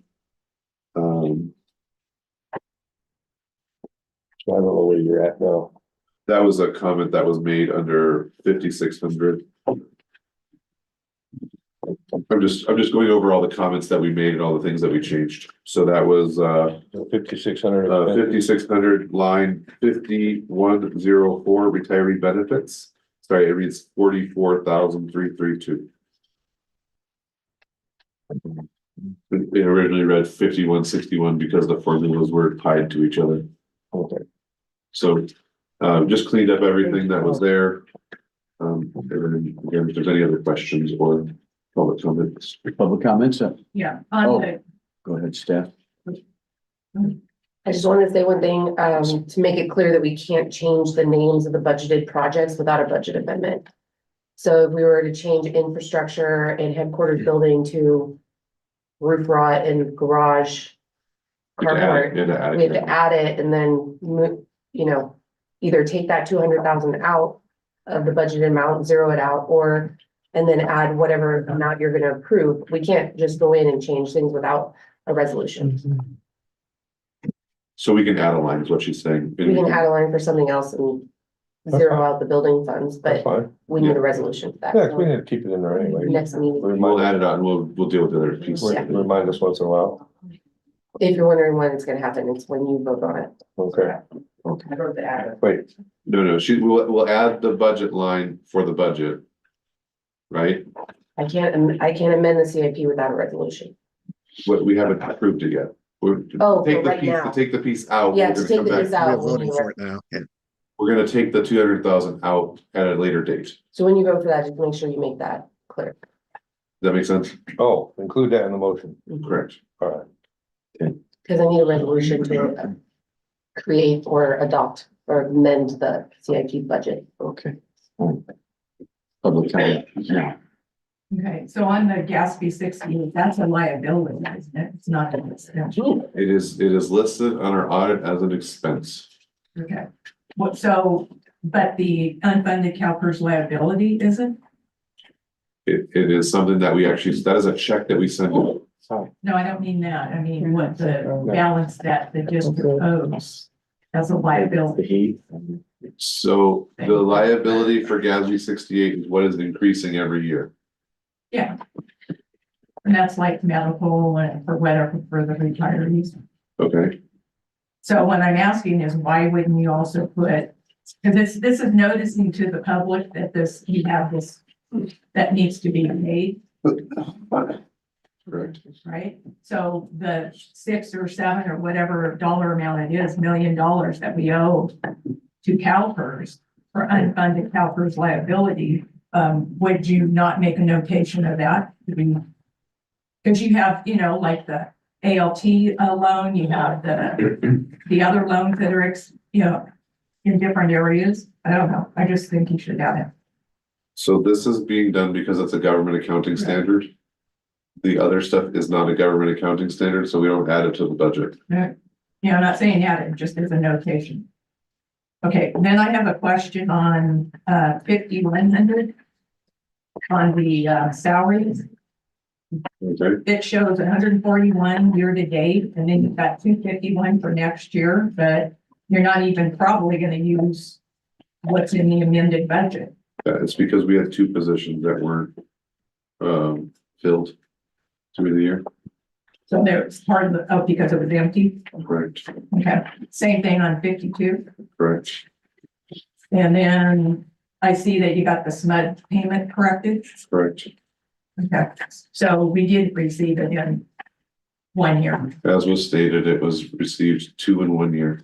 and we don't know why we didn't get it in. Yes, because 21. Bob from accounting at the county retired. Okay. All You right. retired like 5 years ago. How are you gonna keep using that? This was, she's talking about for 2 years ago. 21. So I did until I'm done, allowed to not use it anymore, I'm gonna keep using Bob. That's why we didn't receive Yeah. our property taxes that year. either. Yeah, we didn't receive our property taxes until at the end of the year was, I mean, we were like working on fumes, and then we got a $1.9 million check, so I guess it's a good thing Bob retired. good thing Bob retired. Have to retire without money. He retired, yeah, he did the psycho and he was going to get his time in the shower. 6 months later. So So let's close the public comment portion. So with that, pass the operating budget separately. Motion. With the caveat of that'll be different, that'll be in the CIP. the CIP. So do I have a motion? Make a motion to accept the operation budget as recommended by staff. You have a second? Second. Okay. Roll call vote, please. Doesn't it have to include the CIP? We're gonna do that as a separate motion That's not, Is the, it's not listed like that. in the staff report. is there a reason why we can't just do it as one motion? We can, yeah, that's fine. I prefer to do it all as one. Do it. And is the GAN limit, is that part of the first resolution or the second one? The operating budget. Okay. It's part of the first. Okay. So Nicholas, go ahead. if we're then. doing it all together, then the motion would be to accept the operations budget as staff recommended and to accept the CIP with revisions to changing adding a line for the things we did for the air Building conditioner and rot, and to continue with keeping the housing, the main office infrastructure separate. And we also have to approve the GAN limit. That's part of the operating budget. And approve the GAN, the limit for property taxes.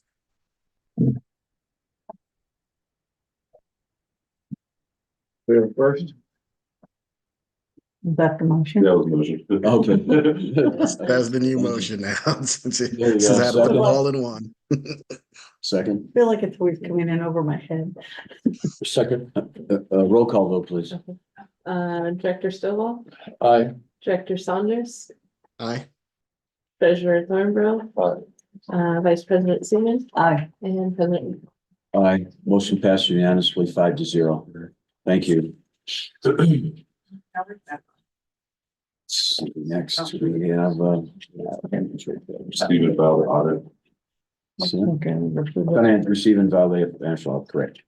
Nick, I'll turn it over to you. So, we had the audit, at the finance committee meeting. They did recommend it, looked at it.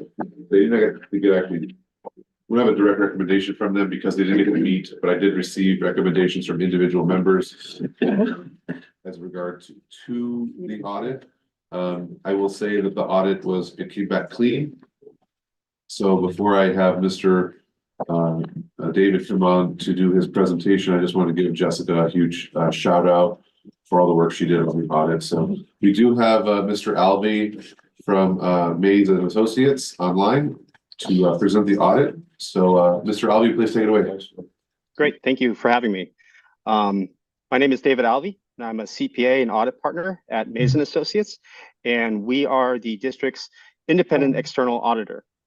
And today we have for you the independent audit report for the year ending June 30, fiscal or 2023. Next slide, please. So I want to get into a little bit of background before I jump into things. As noted in our audit opinion on page 1 through 3, we have to be independent from the district. So my firm has no business dealings, no loans, no anything like that, obviously, with the district. We conducted our audit in accordance with generally accepted auditing standards in the United States of America and also government auditing standards. And when we do our audit, we do it in 2 phases. We do an interim phase where we're looking at the checks and balances, making sure that there's no instance that a single transaction can be initiated, approved, and booked by a single individual without anyone looking at it. That would make it ripe for error or misstatement in the financial statements.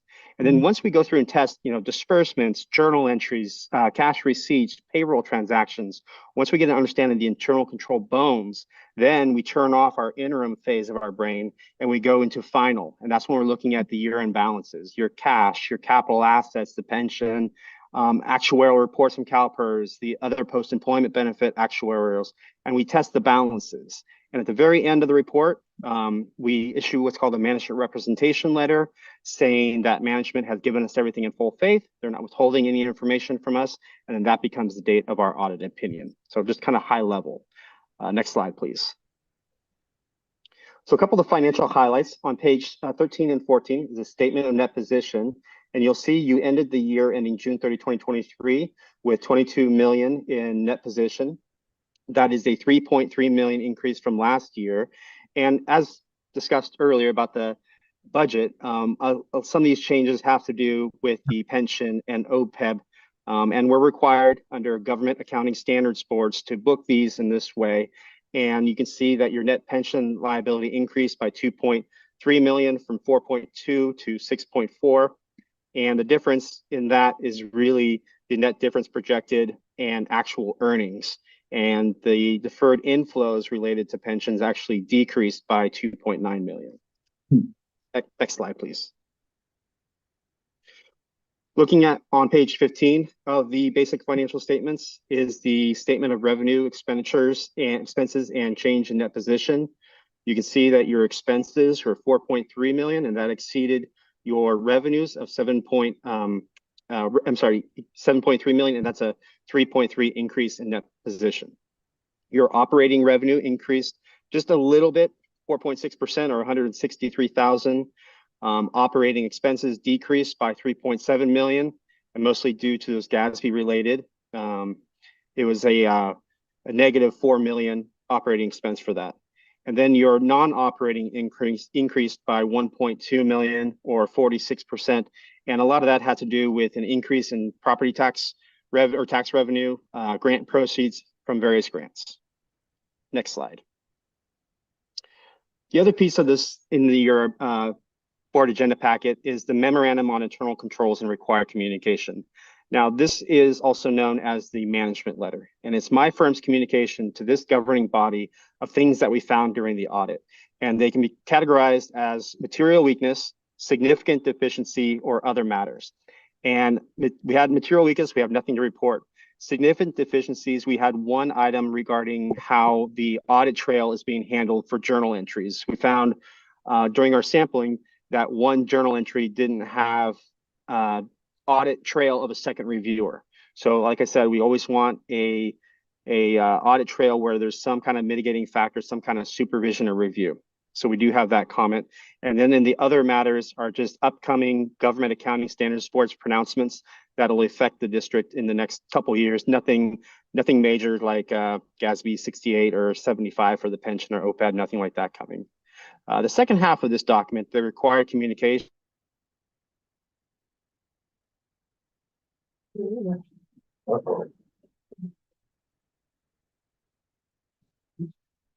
Heat-related consequence. Required by Thank auditing you. standards to tell you that we have no reason to believe that management scope limitation and no second opinion. And with that, I'd just like to open up. Do you have any questions? And thank Stephanie, Jessica, and Luis for all their help.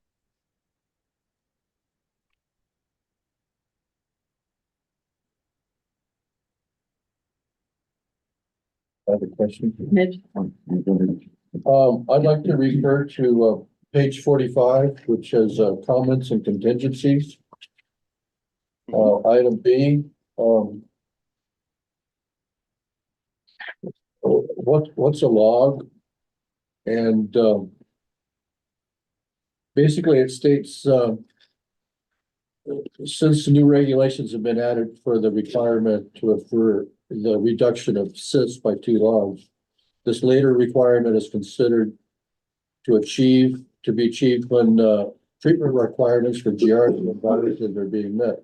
As of the state of the financial statement, the district is not in compliance with this climate compliance order, and the ramifications of this non-compliance have not been determined, but maybe include possible fines and penalties. Can we talk about that? You're on 45? Yeah. I don't know where you're at. Maybe I'm in the wrong section. Yeah, he's on 45. Yeah, I can find that. There's note 16 and note 17. Yeah. Okay, and then the next,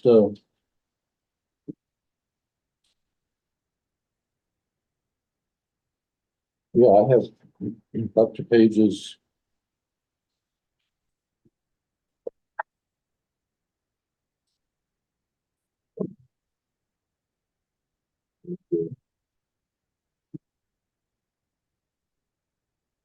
What's your last page? 52? 50 something. Yeah. So I have. I have 52 is my last. 52. Okay, well, let's go back 7 pages. You said page 45? 35 or 45? 45. 45. No, it should say note 16 and note 17. I have note 7, yes. Okay, I'm referring to note 17. The last paragraph on that page okay. talks about Giardia assists and a new compliance. Compliance order. Yes, and I thought you would know something about this, Christine, from your history. But my question is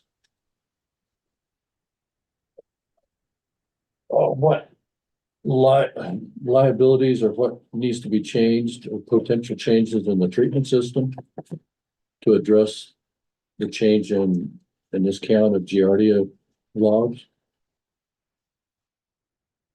We don't have a water guy here. It looked, I mean, I'm seeing where they failed the test. But I can't. Yeah.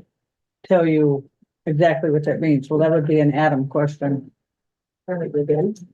Yeah, it's in the report, so I thought that Right, so It they should were be a given up. We haven't failed the test. they haven't failed the Yeah. test. There's new regulations coming out Right, as I read this. so that's what, Wait a minute, it says, it looks like they failed it in 2004, yes, that's what, yeah, but we haven't failed it since. that's what I'm You saying. should It really was say the failed test regulation. back, so did they, I guess what he's asking is, was something changed in our Okay. treatment system? I wonder if you Accommodate see this. somewhere where it's. Yeah, I think it's my mistake is that what we failed was in 2004. Yeah, He's on. And it says, you know, the ramifications of this night have not been determined, but may result in fines. So I think it was my error in the context of this. yeah, sometimes when they have tests and fail, they have to note all those tests to the state. And then if they have to show some kind of a potential progress to not let it happen again. Okay. So, so it was somewhere when they looked in one of the paperwork, they found this. Yeah, it says since then regulations have been added to the requirement to reduce the CIS by 2 logs. So since then is, since 2004. Yeah, so we have a brand new treatment plant there. That's why we had to put the new treatment plant in, is Yeah. because of this. Okay, So the new treatment plant is state of the art and we're not having those problems anymore. that was my concerns, that we have a state of the art, and We're doing everything that we need to do for by law. I wanted clarification on it. Thank you. Mr. Thornburg? Yeah, well. You know, a lot of this I don't understand, but one thing, it was like net income and loss, you know, it shows that, well, I'm on page 8, by the way. It shows that in the fiscal year, 2022, we were in the hole 1.7 million, and this year, for 2023, we're up 3.3 million. It has to do with the GASB 68 stuff. It's not actual cash being spent. It's a legal requirement of liability that we have to put as a expense on the district, but it is not like a physical check there already. It's the same issue. But that's like a $5 million swing. I wish I could explain it to you better. Mr. LV may be You able can to. explain it better, but GASB requirements require you to put certain stuff in certain buckets as assets or liabilities. Yeah. That you could put in different buckets or labeled before. Yeah. So because now you're calling it something different under GASB rules, it's showing a liability, a deficit, or a plus or a minus. But then we run into the same thing last year. Yes, the rules are- 100%. Why is there a $5 million swing? It has to do with the fiduciary net position of CalPERS. So over the past 3 years, the way the markets have been in terms of their investments have really skewed this and made it peak and valley. And until we get more smoothness in our financial market and how CalPERS is managing the investments, this will continue to spike like this. So you got to remember that this is always a year and a half behind in terms of how much, when they calculate the net pension liability, they have the assets put aside for pension minus the liabilities of what they calculate based on actuaries what it'll cost for those promised benefits. And the net is the net pension liability. So the assets piece of that calculation has been spiking and valuing for the past couple of years. Okay. I guess I'm going to sit down with somebody, but I just not understanding that. But one thing that I did catch on here is where it says operating revenues, it says that the rates didn't go up since 2019, and they actually did. That's also on page 8. January. Since Went up 2019, Huh? since 2019. They went up January 1st, 2019, and Yes. have not gone up since then. Correct. So they went up They went January- up one more time. The board did vote for a 5% increase. Yeah, they did go up, Once. I think in 22. Mhm. It was 2020, I believe, or something 21, like that. 22, You're right. 22 or 23, well, no, it wasn't in that. Yeah, because we froze it for 6 months, because we were waiting for audit. And when the audit didn't come after the 6 months, then the rates automatically went up on July 1. Wouldn't that still be since 2019? But it says the rates It haven't was gone after up that. since 2019. That would still have been within 2019. It went says up they after did 2020. not go up since 2019. So they went up in 2019. Yes. They haven't gone up since the last time they went up. No, when they went up to 5%, Well, that was 2020. 2019. Oh, it was 2019. Yeah. Okay, I stand corrected. I thought it was later than that. Um, I was on that side of the table. let's see what else, other questions I had, 'cause I have a few here. Let's do it. 1 million more than last year. It's just good. I made these notes a couple weeks ago. Receipts from several. All right, well, now I don't remember what that is. So I guess what I'm looking for in this, and I guess this Gatsby thing has kind of messed some things up, and I'm relying on Mike Saunders to kind of take it from here. Is somewhere, is there where it says how much, what our end of the year was? In other words, So the net position, I had it earlier and I'm trying to find it. I can't. It's about $260,000. Yeah, I have that for the The- question, so, Would this, But we're not doing that fund transfer yet. That won't happen until next board meeting. So we'll have that fund transfer until July. yeah, So but bottom I'd line- like to bring this point up for our auditors. for the So, balance of accounts page or something? yeah, for many of the agencies I work for, like RWA, LAFCO, Aqua, they require that the budget is used to bill for how much is needed for each district and special district or agencies to make sure we know. And when it has the GASB fiduciary, it doesn't give you the exact balance that's needed. And we have the same issue where we do base our fiscal transfer based on it, and the only thing we have is the unaudited management report. So if it's possible that you could add a statement of activities, which does give that balance sheet outside of GASB, and then you could also put, this is what explains the discrepancies between the statement of activities and the GASB regulations, and those show the depreciation and OPEB and fiduciary, which is taken out, which we don't necessarily spend in the year. And that shows our balanced statement of activities, but you also do meet your GASB requirements because we do have the GASB fiduciary. Because right now, the management one is unaudited, and we don't have any audited verification of the statement of activities. Okay, you'll have to show me what you're referring to because the district is a special district enterprise fund. Yes. The one that you're referring to might be governmental. And at governmental, it's a modified accrual versus the district is a full accrual. With modified accrual, you have fund level, and then you add back in the depreciation, the pension, and then you have entity wide. So there's different rules for accounting treatment for a governmental entity, like a governmental funds versus purely enterprise funds. But I will look into that for, you said LAFCO, and what was the other one? I'm sorry. LAFCO, RWA, we do it as well. They take that, they Okay. do a blanket statement of activities because we know meeting the GASB requirements, we have to show all of those issues. But the only one we have that shows the balance ends up being an unaudited report from management. So they do an audited report of the statement of activities to show here is the revenue expenses, that balances, that the management report is accurate and audited.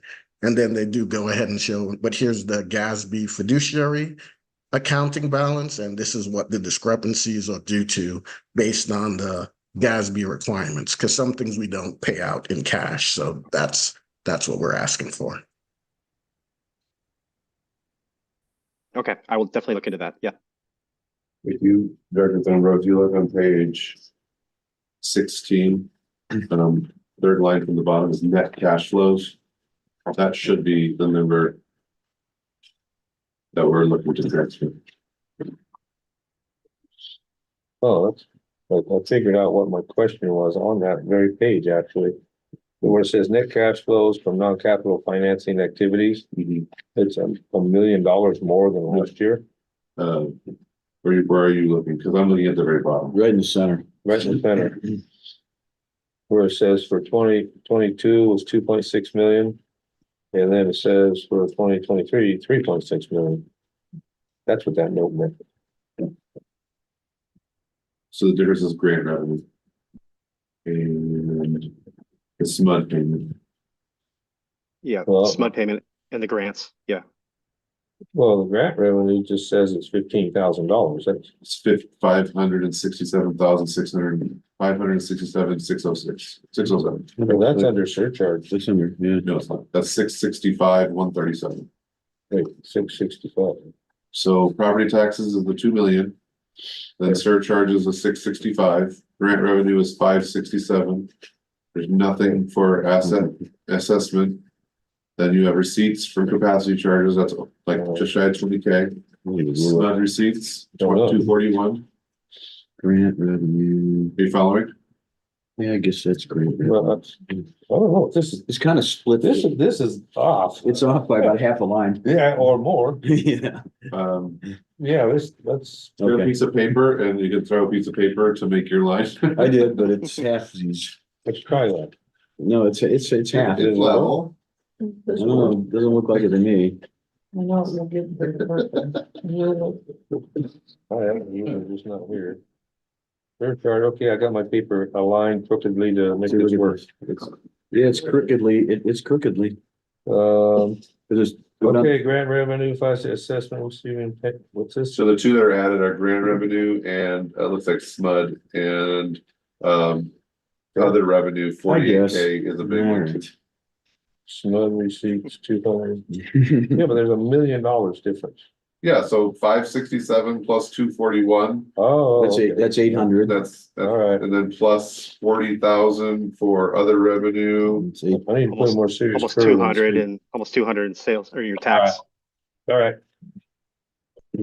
Anyway, back to what you were saying, Nick, about. I believe the line where it says The net cash flows, yeah. that's the end balance that we look towards. Well, So the CPA will actually come back with some information from us as well when we do the fund transfer in July. And then and Director Saunders is a request to Mr. Elvey in regard to the statement of accounts.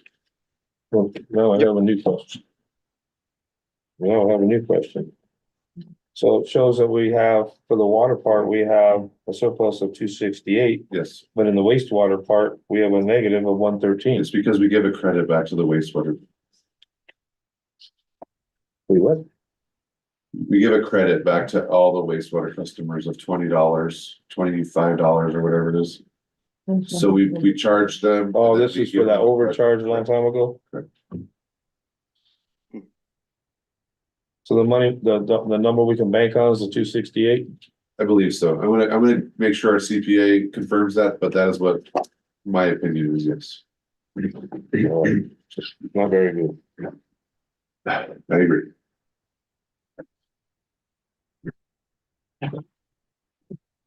All right.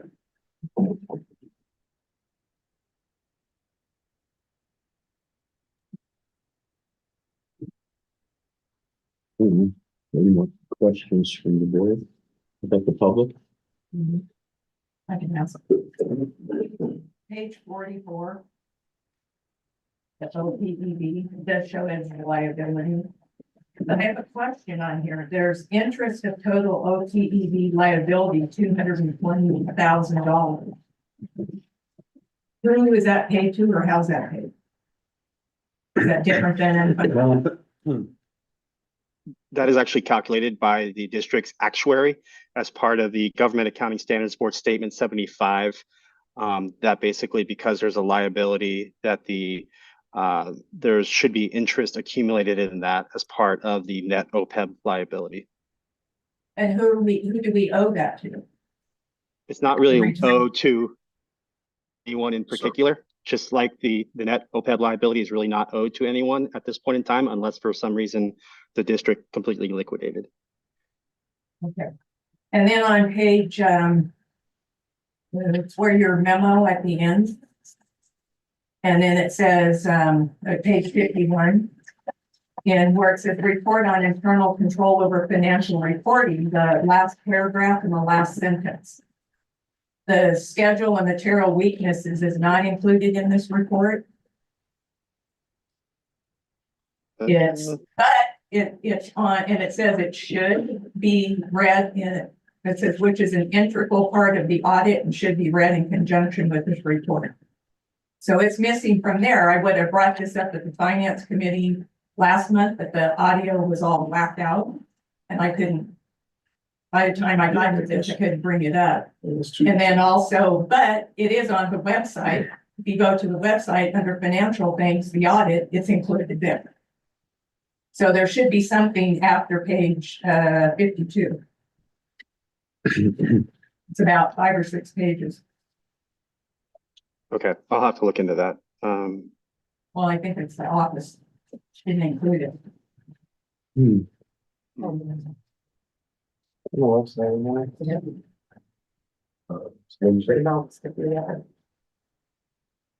website, so it's out there. Any other board comment? No. Director Saunders, would you like to make a motion with that recommendation? So first off, I'd like to thank Go our ahead. auditor for the job that he's done every year, and thank you. And I know he's did this one. We asked for the request right after we did the other one, so May started working on that. So thank you, and thank you to the staff for getting everything squared away for our auditors and our new CPA for keeping in the guidelines. The motion I would like to make is I'd like to make a motion that we accept the audit with the recommendations to look into providing that statement of activities if possible. And also to give staff direction to bring back a policy which corrects the internal deficiency we had. So they'll have to create a policy that goes through the second audit trail.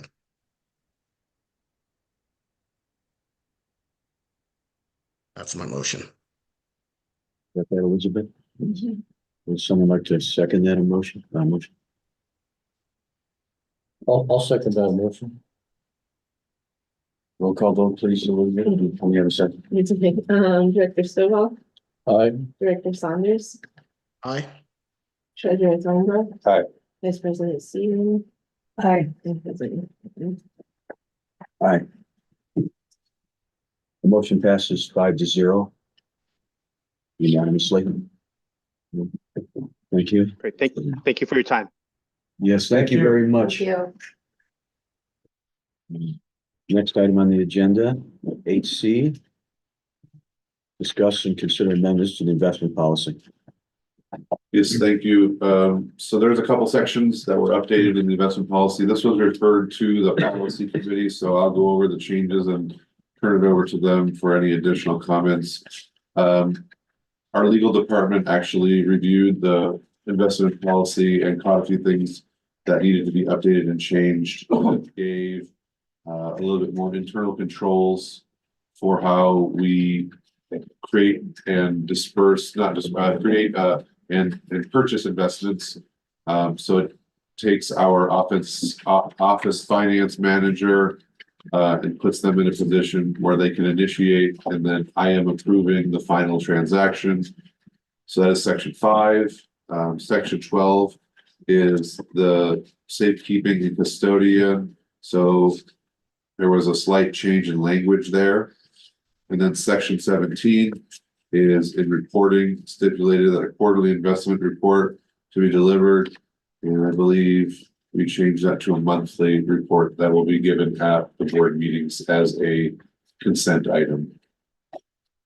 The section, and just to be clear, the changes, I know the presenting question from the board was, does it have to be the treasurer, can be the whole board for safekeeping and custody pursuant to section 12? That can be board or treasurer, that's purely a policy decision by the board.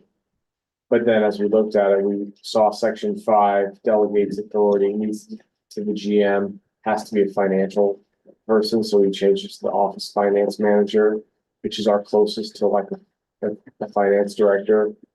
And then section 17, the investment policy statutes require action monthly, other as opposed to quarterly. So those two other, section 5 and section 17 changes are just purely to comply with the law.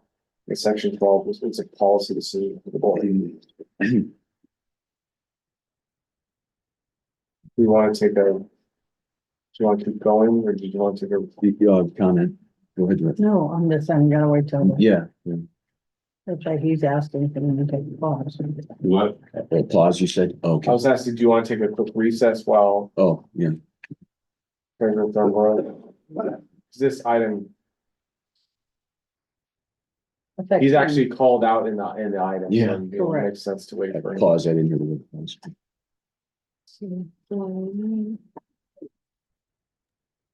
No, he's not called out. The office position is called out, but Well, He's yeah, acting right now. I know.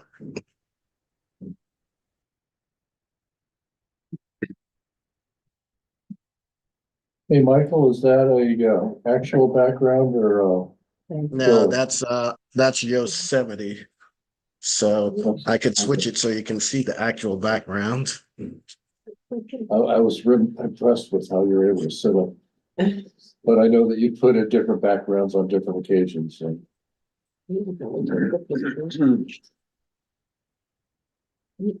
This is the actual background. Oh, That's kind of what I figured. Yeah, the others We are great. We did have public was a chipmunk for a while, but now we actually have, there is public here. So there are 3 individuals. So if they have comments, I will let you know that we have, public comments. I thought the chipmunk would give some Yeah. public comments. Could be worthwhile. We're waiting on you. For being courteous. okay. So I was just saying there are essentially just 3 changes to the investment policy. The change that the board asked staff to look at was whether the delegation of safekeeping and custody under section 12, can that be the whole board as opposed to just the treasurer? That can be, it can be the board or the treasurer. And looking at that, though, we saw 2 other issues in the policy that had to be updated. One was as it related to the reporting. Current policy says it has to be quarterly. It needs to be changed to monthly per the investment policy statutes. And the other change delegated some delegation of authority broadly to the general manager. The investment policy statutes require that to be your treasurer, CFO, finance director type, someone with finance expertise. So we're recommending that change to the office, what do we call it? The office finance manager? Yeah. And those are all 3 proposed changes. Page 3, Well, yeah, page 7. I got comments on that And as far page 9. as, I think it should be the board instead of the treasurer. That's what, if you read that's what it went to. I'm agreeing with it. So that's the only thing that can really be changed. Everything else is legal changes. So we can change that to board. I'm fine with that. Would you like That was to, just to keep in line with our policy, because our policy states that the authority is the board, not any director.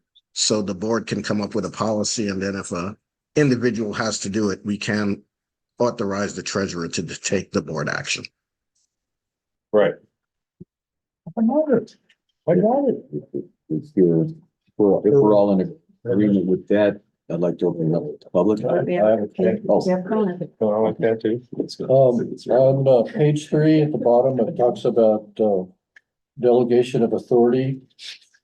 It says the board can assign the responsibility for investing and expending cash to the district's office financial manager. And I have 2 concerns with which I think can be explained. One is because the board is giving responsibility to the office finance manager, should there be a change in the organizational chart to have a line between the board and that person, because it appears to me that we look at the GM as being the responsible person for this. Yeah, so The it's GM will, I delegate that yeah, to them, and then I verify, double check as per what the board would want.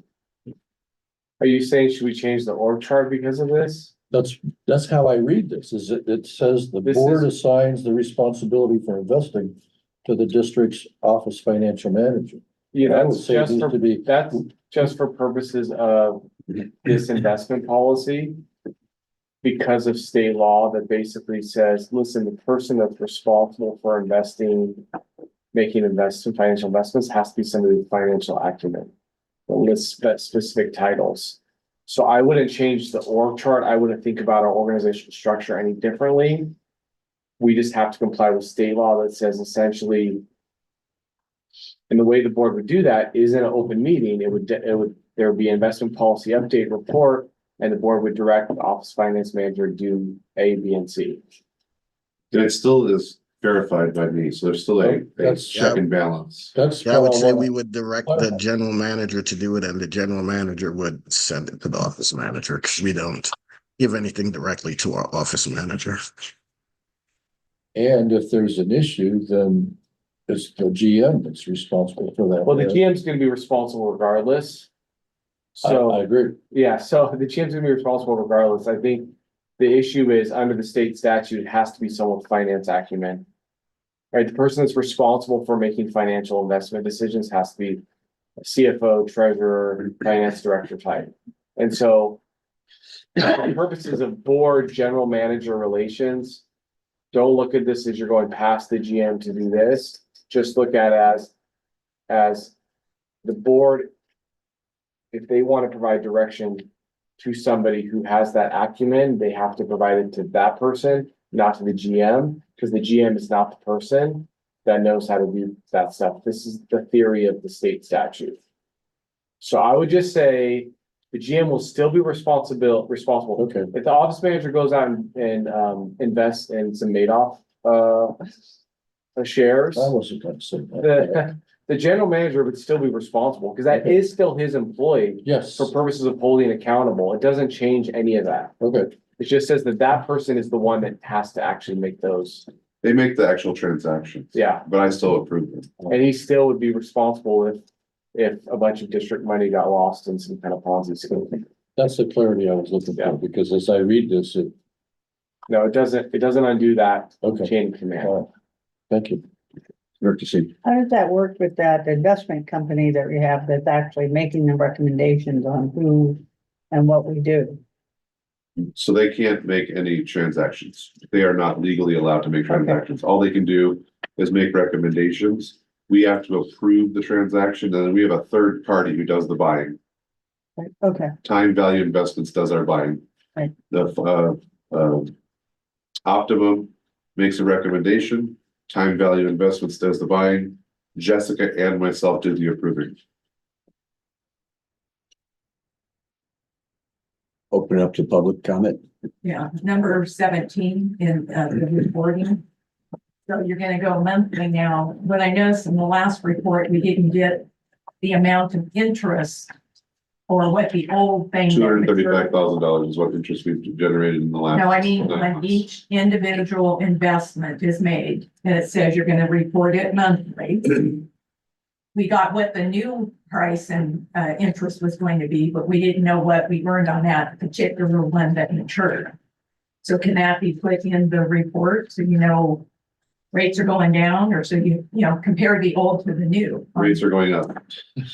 Rates are still going up. Okay, but I'm just asking if I think it should be in the report. We'll give the report that we get from our financial advisor. And then treasuries and the notes, they don't all mature every month. They're, Well, no, Yeah. as each one matures, Okay. you get a certain amount of interest, and then they're gonna reinvest. Individual interest came from that Mhm. one that matured. The old rate and then the new rate. thank you. Just no public comment. I'll close for public comment. And I don't see Director Saunders in the field. For, I agree. or, There's- oh, there it is. Hey, Director. He went to the bar. Yeah. Would someone like to make a motion? Business, have you seen your file? This is No, approve. approve the investment policy amended language. Consider amendments to the investment policy. Okay. I make a motion that we adopt the changes to the investment policy. Vice President Seaman made the, I'll second. and seconded by Director Thornborough. Roll call vote, please. Director Stovall, I, Director Saunders, Aye. Treasurer Thornhill. Aye. Vice President Seaman. Aye. And President McDermott. Aye. Motion passes unanimously, none opposed.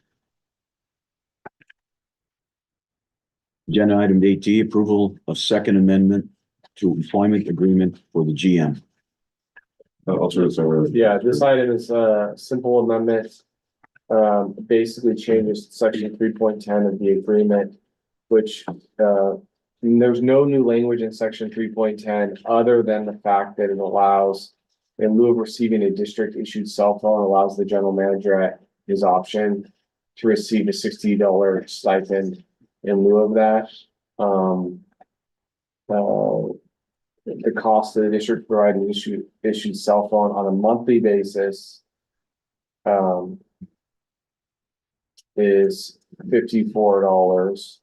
The annual cost, obviously, for the $60 month stipend, that's $6 more per month, but that also doesn't include the initial cost of buying the cell phone, which is obviously, I don't know how much cell phones are these days, but I think they're over 1,000. Yeah, $1,000. They're over 1,000, so he would be responsible.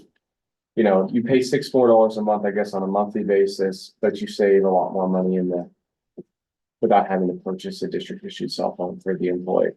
And that's pretty much the long and short of that amendment. Vice President Seaman.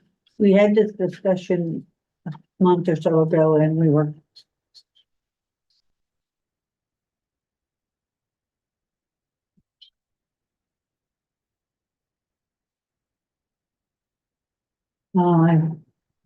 So basically, this is a $6 difference and we don't have to buy the phone.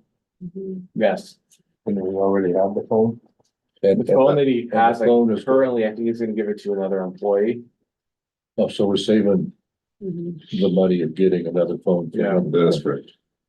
I don't think that, I mean, Nick obviously can speak to why he's interested, but I think the intent was really to make it administratively easier for him rather than have to carry around two phones, because he's always on his personal, he's always on both phones. Easier, I'm available 24/7 on this phone, and the other one, I don't always carry with me 24/7.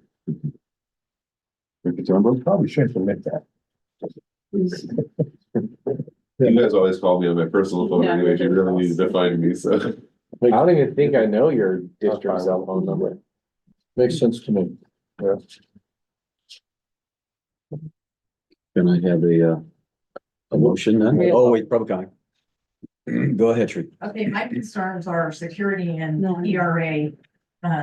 Right, the security of his phone and being able to get PRAs. I don't see anything in the policy stating that he can't delete texts or phone calls pertaining to the district. Yeah, so whether it's a district use cell phone number or personal cell phone number, it's still gonna be subject to the same Public Records Act Right. requirements. He will have to satisfy those. Yes. And then as far as the retention, it's gonna have to follow the district retention policy. Just the same as it was a district issue cell phone. Director Seaman. So if some damage comes to it when he's out doing whatever, which has nothing to do with the district, that's on him, not on the district. We're gonna have to rely on that. Yeah, he'll still get the $60 stipend, but he's gonna have to worry about replacing the phone. Thank you for the clarity. Yeah, and just so you're aware, I am still using the original phone number. It is used underneath a special app on my phone. So. I Well, have- I'm just records, what I'm concerned about. We close for public comment. Open it back to the board for a motion. Direction. I move that we approve the second amendment for the employee agreement for the general manager. Second. Roll call vote, please. Director Stovall, Aye. Director Saunders, Aye. Treasurer Thornhill. Aye. Vice President Seaman. Aye. And President McDermott. Aye. Motion passes unanimously 5-0. Moving on to item E, AE, discussion of board reconsideration item amendments to policy 4125, rules of order of conducting board and committee meetings. Yes, all right, I'll leave this one. So basically, obviously, there's been some discussion on how should the board come up with some kind of policy or rule related to when it wants to reverse or reconsider previously decided on matters, agenda items at future board meetings. And there are two ways that this could be, a rule could be established. One would be to modify our rules of order policy for conducting board meetings. And the other one is modifying our policy 4205 that just relates to board meeting agendas and how stuff gets on an agenda. And after thinking about it, and we've attached both policies for the board, so you could look at them and make a decision, but in order to sort of get the conversation started and also just tell you candidly what my thoughts are, my thought is it may be best for the board to consider just modifying the board agenda policy, because really this is just a version of a future agenda item. So it seems to fit best on that existing policy for future agenda items. And we'd have some, it will put some additional limits or restrictions on when you want to put a future agenda item on that relates to an agenda item that has just been decided within the last 90 days by the board. So 90 days is the number I'm proposing. It doesn't have to be 90 days. It could be 60 days. It could be something else. And it's also saying the board member, under our current policy, any board member can work with the GM to get something on an agenda for future meeting. This rule says that's still true, except if it relates to an item to be potentially reconsidered or revised that the board has already considered within the last 90 days, that board member needs to be somebody that was on the prevailing party when that was previously decided in the last 90 days.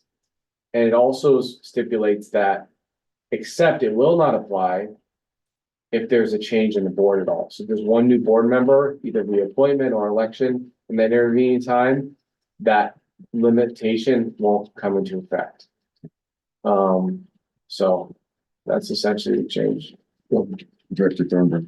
I think that this scenario is a whole lot more than just adding, requesting a board meeting or agenda item.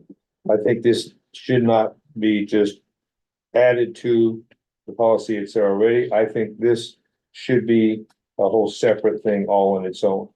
I think that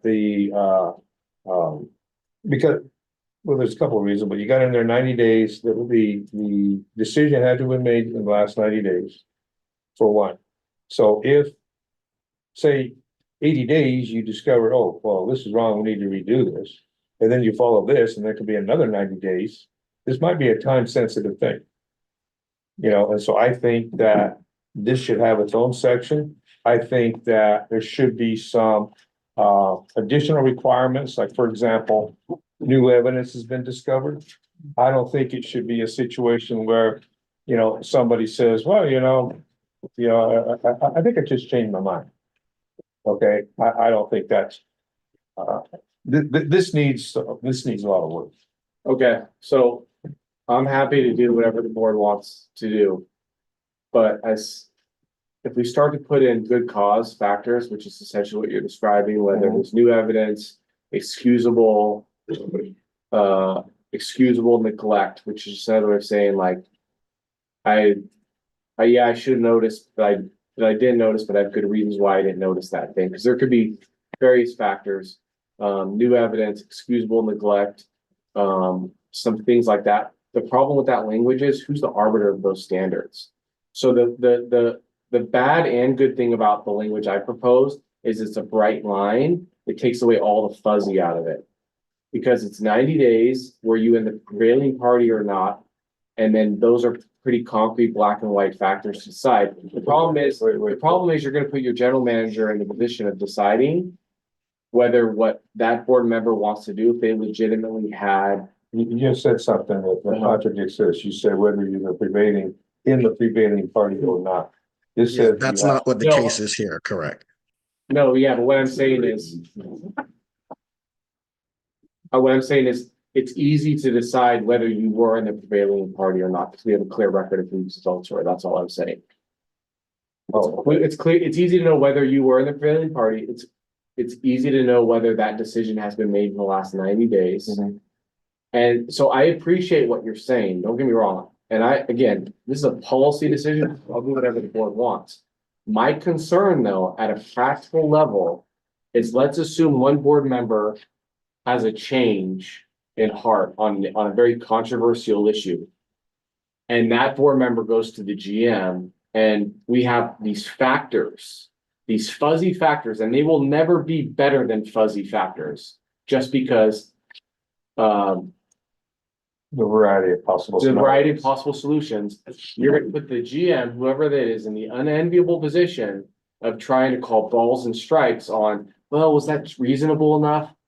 Was that really new evidence, or did they just bury their head in the sand? And then what's gonna happen is the GM on a very controversial issue is gonna have to say, I brought this item to be revisited.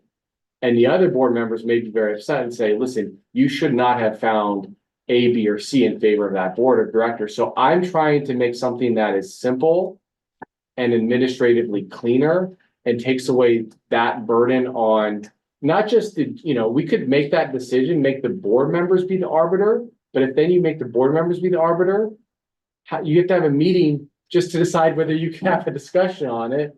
Well, it's gonna be pointless because I'm the same majorities. Exactly. But at the same time, it's really not fair, in my opinion, to make the GM the proxy for that policy battle. That's what he gets paid for. Yeah. Thanks. So I appreciate those points, but this is decidedly black and white for a reason. I just, yeah, and I don't think. I don't think it's black and white. Okay. That's, I guess that's my underlying point, Okay. is that I think that. This is out of the norm of just requesting an item be put on the agenda. Yeah, so yeah, Well, we could do it as a standalone policy. Absolutely. Since the concept was, since this relates to requesting to put something on a future meeting, but this is a specific kind of request for future. I thought it could work in that policy, but we can absolutely create a standalone policy for it. with different time requirements. Yeah. Well, the 90 days, I just kind of threw out there, to be honest, just to get the conversation going. Well, you gotta go on it. Yeah. We have Director Saunders who has raised in both you, so Director Vice President Seaman. Well, I had the concern, with the putting something towards the board. When all of a sudden, if a certain individual, say the president, requests something for the board on the next agenda, that ends up becoming, how can I say this right? I request something to go at the end of a meeting to be on the next agenda. It doesn't go on there. But if, say, now I'm president and I say, I want this thing on the agenda, I get it on. So I think there needs to be some stipulation where if one of the directors wants something on, it is not the power of that president at that time, especially if it's a controversial item, that it automatically goes to a special meeting and he directs the GM to do it. I think there's this power situation that I don't like seeing. The president carries more weight. Yes, the president carries more weight versus if I say I was on the prevailing party and I made a request, it may or may not go forward. And then it sure in the heck probably wouldn't go on as a special meeting. Where in the case of the situation that has transpired, it went into a special meeting and we got it done. So that needs to be, that power thing needs to go away. And that dynamic that you're just describing, that's based off the current policy, right? I mean, the future agenda item for reconsideration, the policy for future agenda item right now basically says that outside of a board meeting, you probably all know this, but just in case it's not clear to everybody, any director can contact the GM, request the item be placed on the board agenda with the approval of the board president. Okay, but at a board meeting, it requires a majority. but that's just the way the current policy reads. Right, well, that's what I'm Yeah, saying. I would like to get that power structure out. Yeah. Where every agenda item that is being requested has the same value as the president asking for a change. The problem is outside of the board meeting, the reason why it's written that way is outside of the board meeting, you can't have three that want to bring something forward No, I'm without not saying, potentially violating the Brown Act.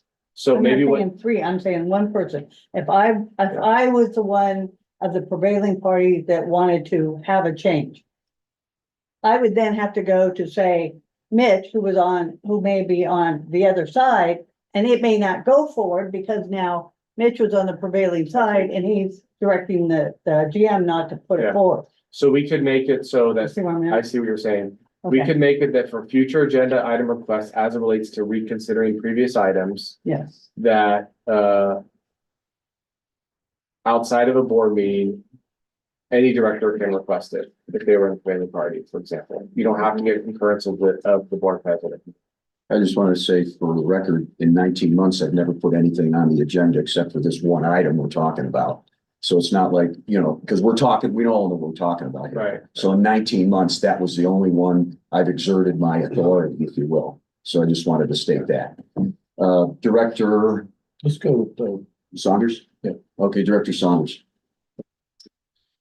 So this takes a really specific motion to reconsider, which is done at a board meeting after a motion is done, and expands it to agenda item planning.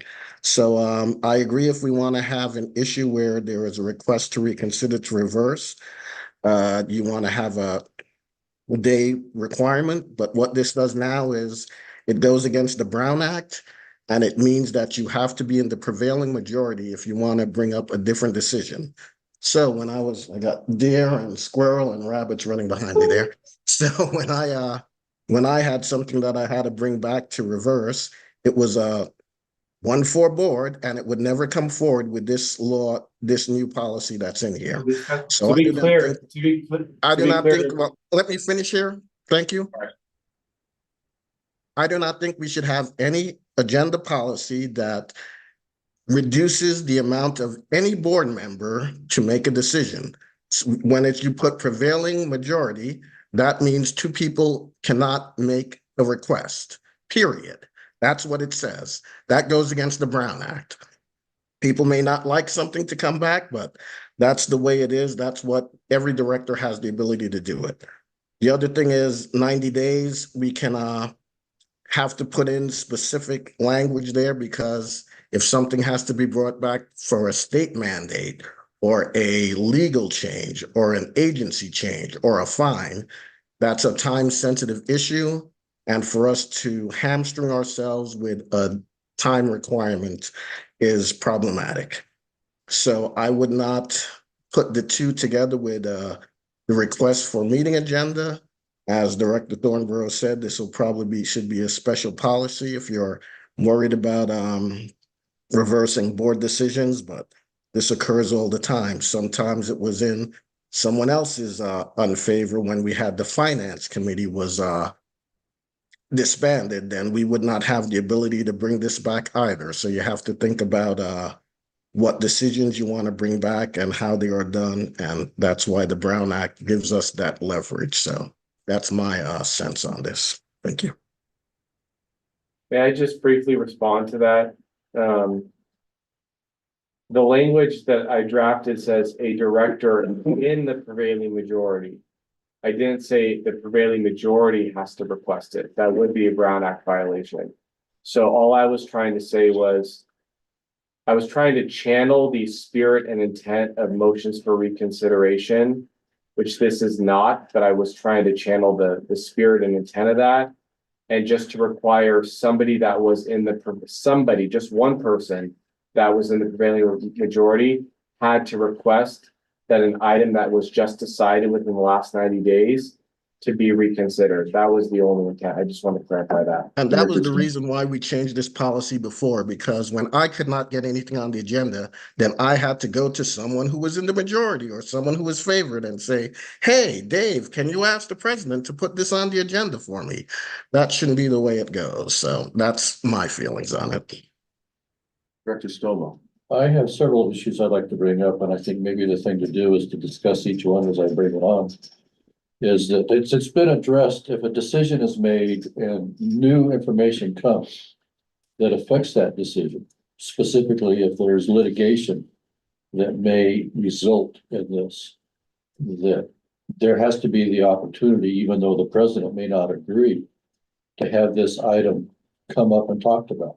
The way that I read the policy right now, the president is the gatekeeper of what comes on the policy. And that was the first question I asked him. Did the president approve all of these items we're discussing? That, the way it's set up right now, the president has that authority. That's an issue that I'm concerned about, whether it's 90 days or who makes it. It has to be the president that informs us. How is that concern? I believe that concern needs to be addressed in a future policy. Correct. And I'd like to take these one at a time and discuss it, yeah.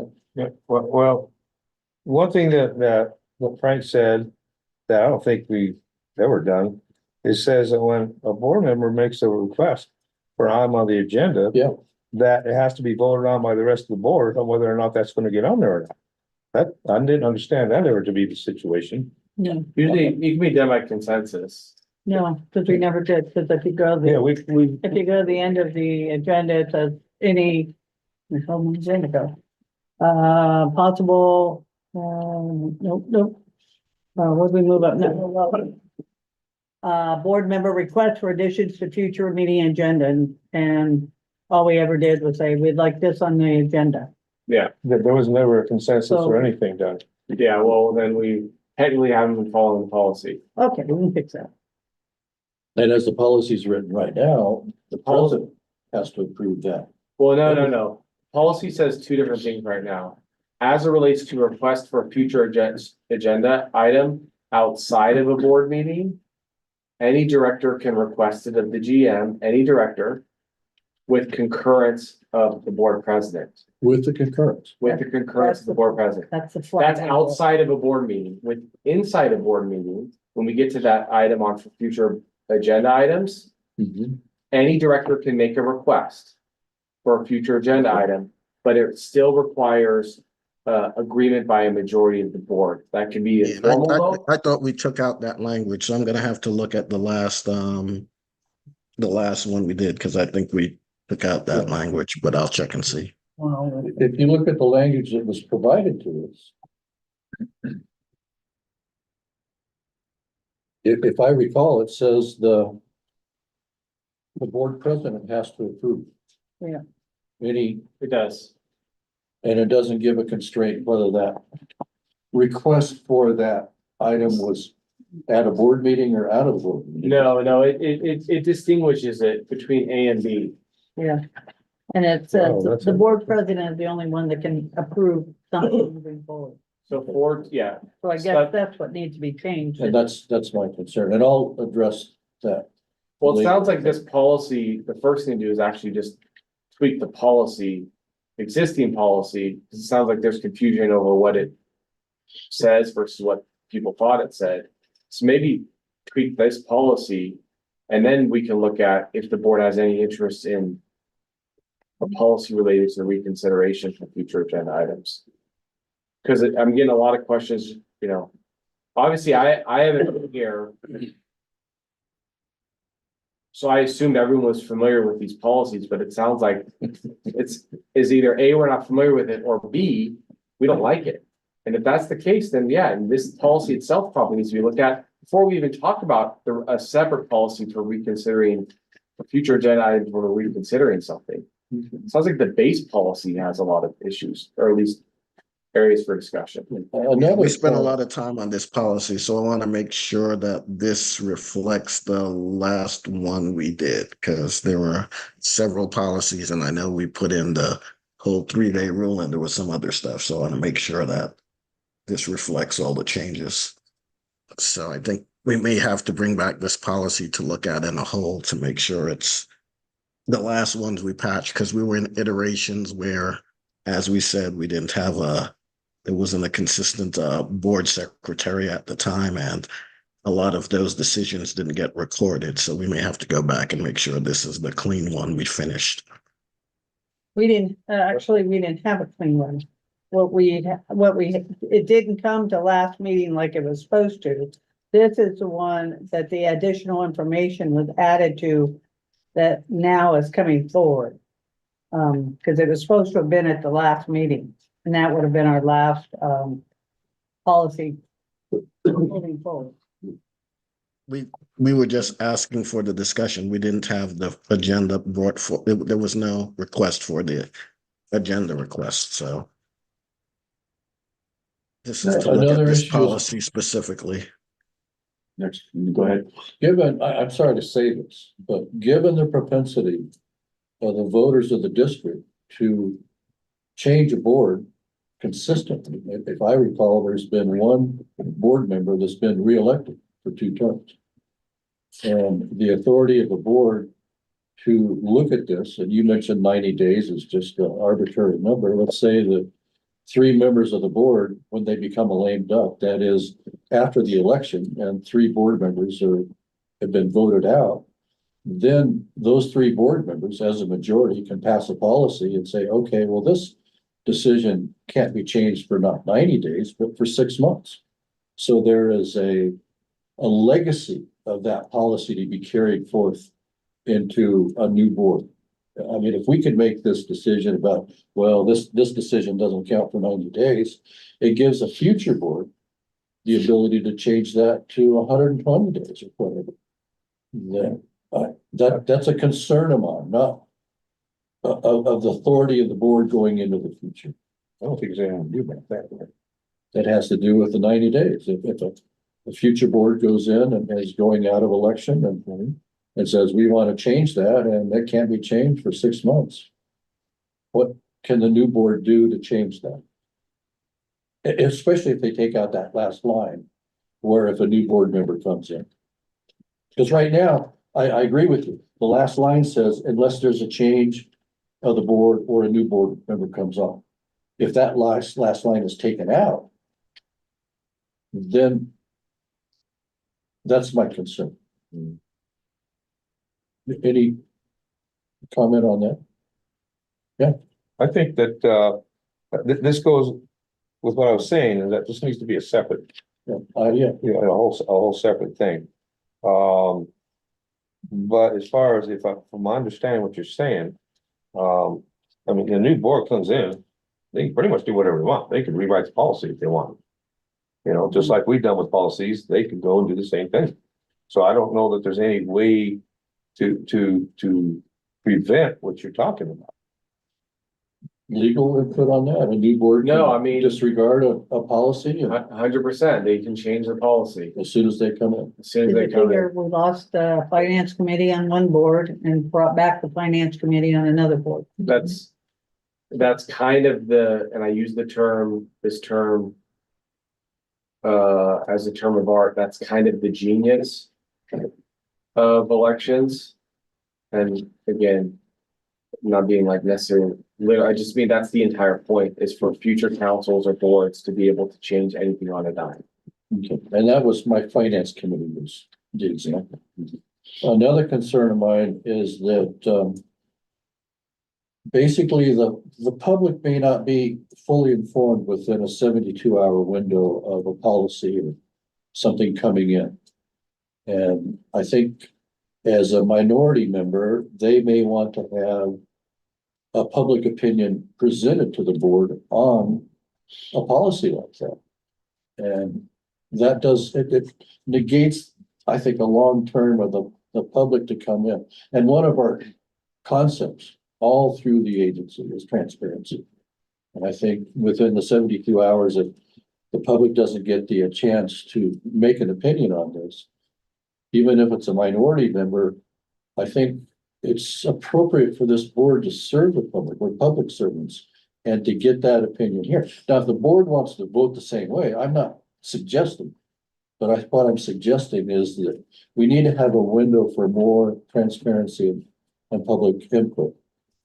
And maybe, I'm not sure legally how that can be done in the context of this, but that's one of my concerns.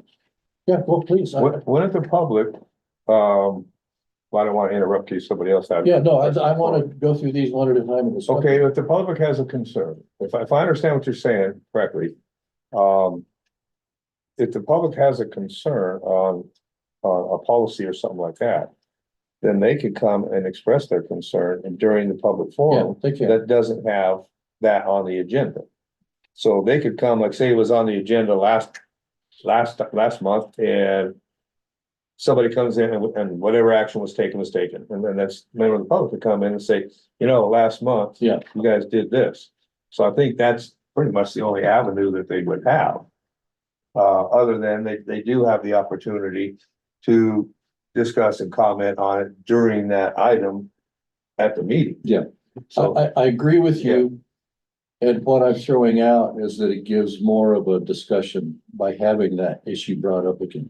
okay, No, I agree with you that since it's not on the agenda, that the public can make a comment. And then if one of the people in the majority want to change that in agreement with the president, then it can be changed. But that's one of the issues that I'm kind of throwing out there, is that I'd like to slow down, especially in the context of future boards.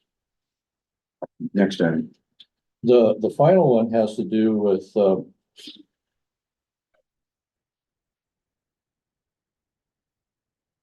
in my opinion, the first question I asked, did the president approve this agenda item? And what I wanted to do, and it may be appropriate to discuss this at this point, is that, in my opinion, I'd like to have put into this that where the board president or two members can have a item brought to the agenda. And it kind of goes back to what you were saying, Director Seaman, is that let's diversify the power structure here. Because the way I read, or I read it, and I may be misinformed, is it seems like the president has to agree with anything that's on the agenda. And this would, or not, and this would provide, okay, if two board members want to have an agenda item, then it can be on the board. And to me, that's another way to provide transparency. Director Saunders? Yeah, once it's presented in a meeting, one person, two people, three people, it automatically goes on. I remember counting down, and once we hit the 90 days and Vice President Siemens item didn't go on, I know Mike Thornborough and Jess made the same request to put it on, and I also made the request that it needed to go on the next meeting. So, I mean, as board members, we are watching and making sure that all our board members' stuff goes through. The reason why it has to be just the president and general manager working on the agenda is if someone else brings up an agenda item to be put on the agenda, and there is another person with the board president who's a board director looking at an item that's going to be on the agenda that hasn't been put on yet, that brings up the potential Brown Act violation. That's why it's only one person looking at it. Because then you'd have two board members plus the board member who's bringing it up. That makes it three. So that was why it's only one person doing it. Usually if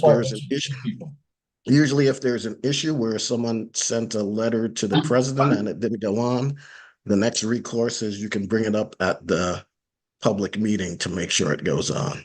So those are the things. That's the reason why I know the power structure is there to make sure that that the GM isn't just putting the report agenda on by himself, and two is so the board member can advocate to make sure that there's board agenda items, not just staff items on these meetings. So that's the dynamic we have to work with and figure out what's the best equitable way to get it. But that's why I wouldn't put two people to do it because it makes it a logistic nightmare, as well as when you want to have these meetings done, it's best to keep it this way because we invite people, but I mean, that's what you have to think of when we choose the president. That's their role, that's their responsibility, and that's the thing to look at. So that's what we have to remember going forward, but we can change the language to make sure it's a shall or things like that, to make sure that when you put an item that it's definitely going to go on. That's the thing that we can revisit to make sure of. Director Thornborough. And I think, Michael, you're in a specific position, having been on multiple boards, the only one of us here that's just been elected that way, is that I think you see the point that I'm trying to make very clearly. Go ahead. Yeah, I like it. I guess kind of reinforce what you're saying is that one of the reasons why this needs to be a separate thing is, which I think we already all agreed on, but when you're doing something reversing a decision, that's a big thing. And I think that there should be some kind of in the policy where we discuss this procedure, there needs to be some kind of a priority put on a request of that nature. Because it might be time sensitive, and it might require or need a special meeting being called, not just added to the agenda of the next upcoming meeting. So I think that this is a bigger deal than just adding it to the existing policy. I think this is something we got to give a lot of thought to and do carefully if we want to do it at all. Now, this brings up the fact that Brown Act doesn't cover this and that Roberts, apparently does. And so, so there's also the question of that. Do we want to just say that, no, we can't do this? I don't know, but I think there needs to be a lot more discussion on it. I want to say that we know what the white elephant in the room here was, and then it's only. That's besides, I'm sorry, to interrupt. Go. For me. Yeah. The white elephant in the room was the vote. And the actual item is for whatever reason, I won't go into the explanation, I did not hear, I did within 24 hours, that if I hadn't heard it clearly when I made the vote just prior to it, I would have voted yes. But within 24 hours, I heard what I needed to know that would have made me vote yes the day before. And I felt very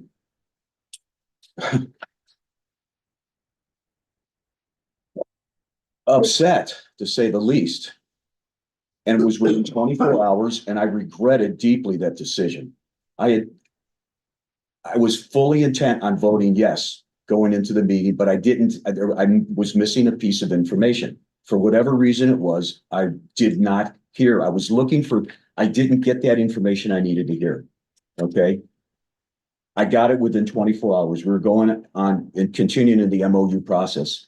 It was time sensitive. I couldn't let that go 3 months or 60 days.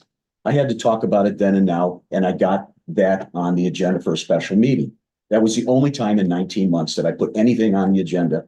So I agree that maybe this should be addressed and looked at, but please don't think that it's a power thing and go off into a tangent that this is habitual and consistent and repeated. This is something that disturbed me greatly, that I had to do this. In good conscience, I could not vote, or wished I had changed my vote or not made that vote in the first place. It gave me great turmoil. And that's why I brought it up. And I didn't know if there was anything that could have done. And that's what happened. And so that's the white elephant in the room. So I agree we should talk about it. It has happened. I didn't know if it could be changed. I really didn't know. And so that's what happened. This is the first time this has happened. Yeah. That's why this needs to be addressed. Yes. This is the second time this has happened. Yeah. So, It's a second. yeah, Please. well, it's a similar situation, but it's the second time that it was not covered by the Brown Act, but we had to go to Robert's rules, which Just for clarification, are you talking about the finance committee? I am. Okay, I just want to make sure that for the record, we understand what we're talking about. Yeah, That's what I'm talking about. I clearly remember that. Cause that was, Laura, I thought, oh my gosh, did I do something else before that? Well, and I don't know how much I can say, hit me over the head if I go too. Hey, Sam, that works better. When you go to do something, well, let's back up a little bit. We're required to have Brown Act training. That's what we know is Brown Act. We don't know Robert's rules at all. It should not apply. twice it was applied to accommodate a board president. And I think that's just wrong. And I think that needs to stop. Something needs to be done to prevent that from happening in the future. Because now it's happened twice where reference was made to Robert's rules to accommodate a board president. And I'm not happy about it one bit. Can I respond to that? I think what I said was Robert's rules applies when you make a motion to reconsider at the same meeting. But this was not that. We had no policy on this whatsoever. That's all I was, it's not that Robert's rules apply, it's that we had no policy on it at all. And all we had was our existing future agenda policy, which that was a legal move under the existing language.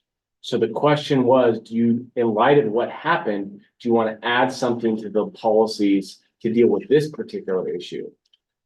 I think Mike was right. I think what we need to do is we need to get, apparently, excuse me, it sounds like there's some issues with the existing policy that we're trying to add on to. So I think the first thing we should do is get the original policy straightened out to the way that we want it. And then I think maybe we'll have some more time to think about this. And I'll just add one thing to reference the Robert's rules. We don't ever say we use Robert's rules. It's a guideline. And all Robert's rules is a guideline anyway. It's parliamentary rules, basically. It's how you conduct yourself in a meeting.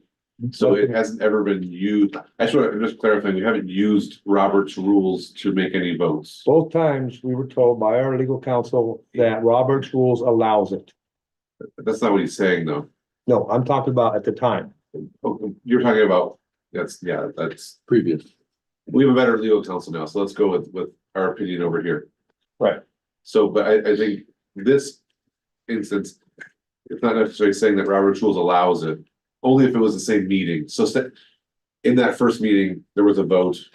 If one of the majority members,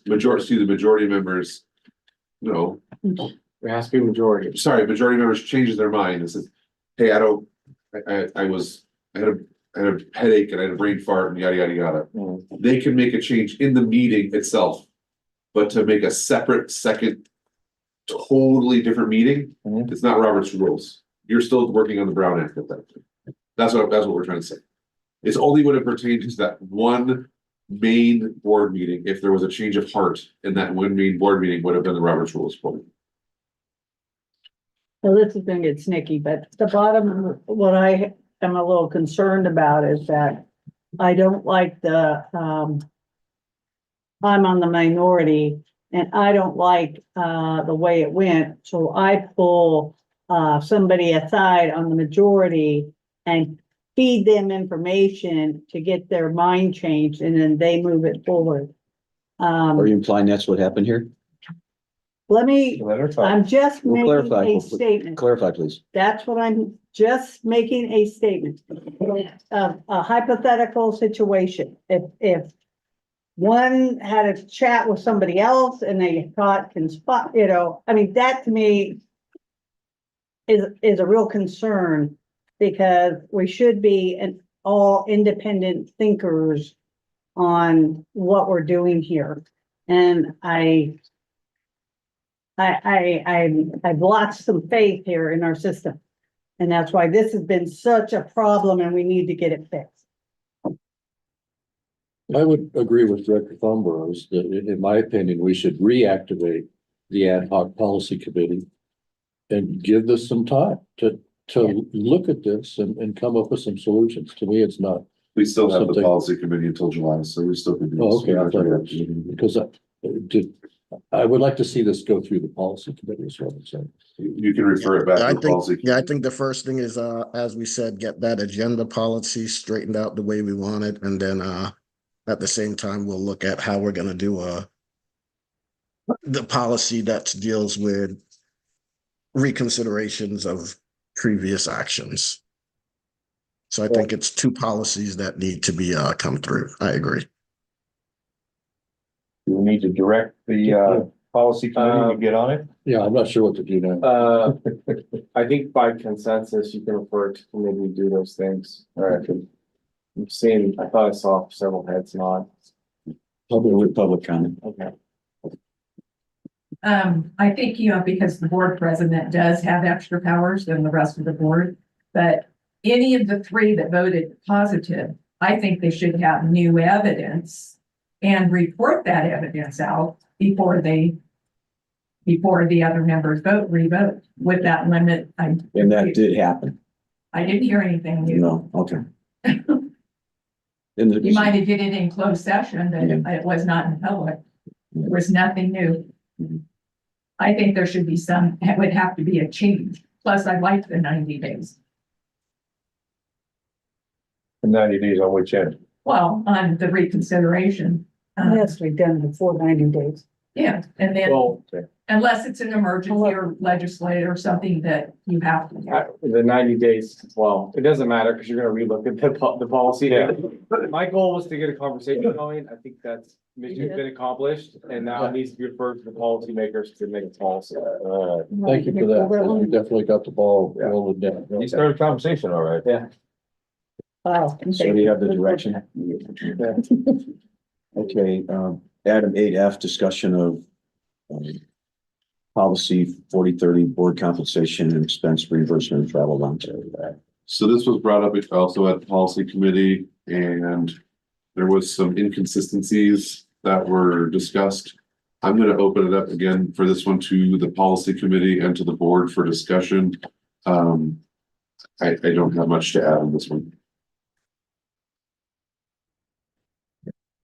Well, I'll just start, in this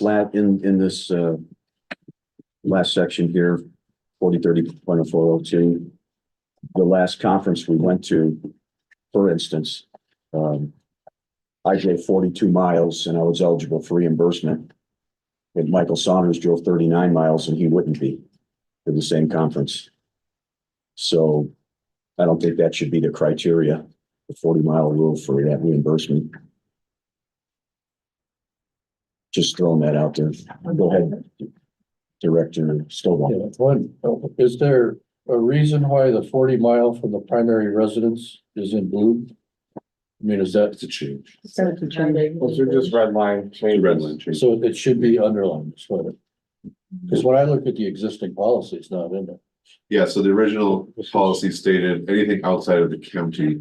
Yeah. And so the inconsistency is if somebody goes to South Lake Tahoe for a conference, they wouldn't be eligible for reimbursement technically.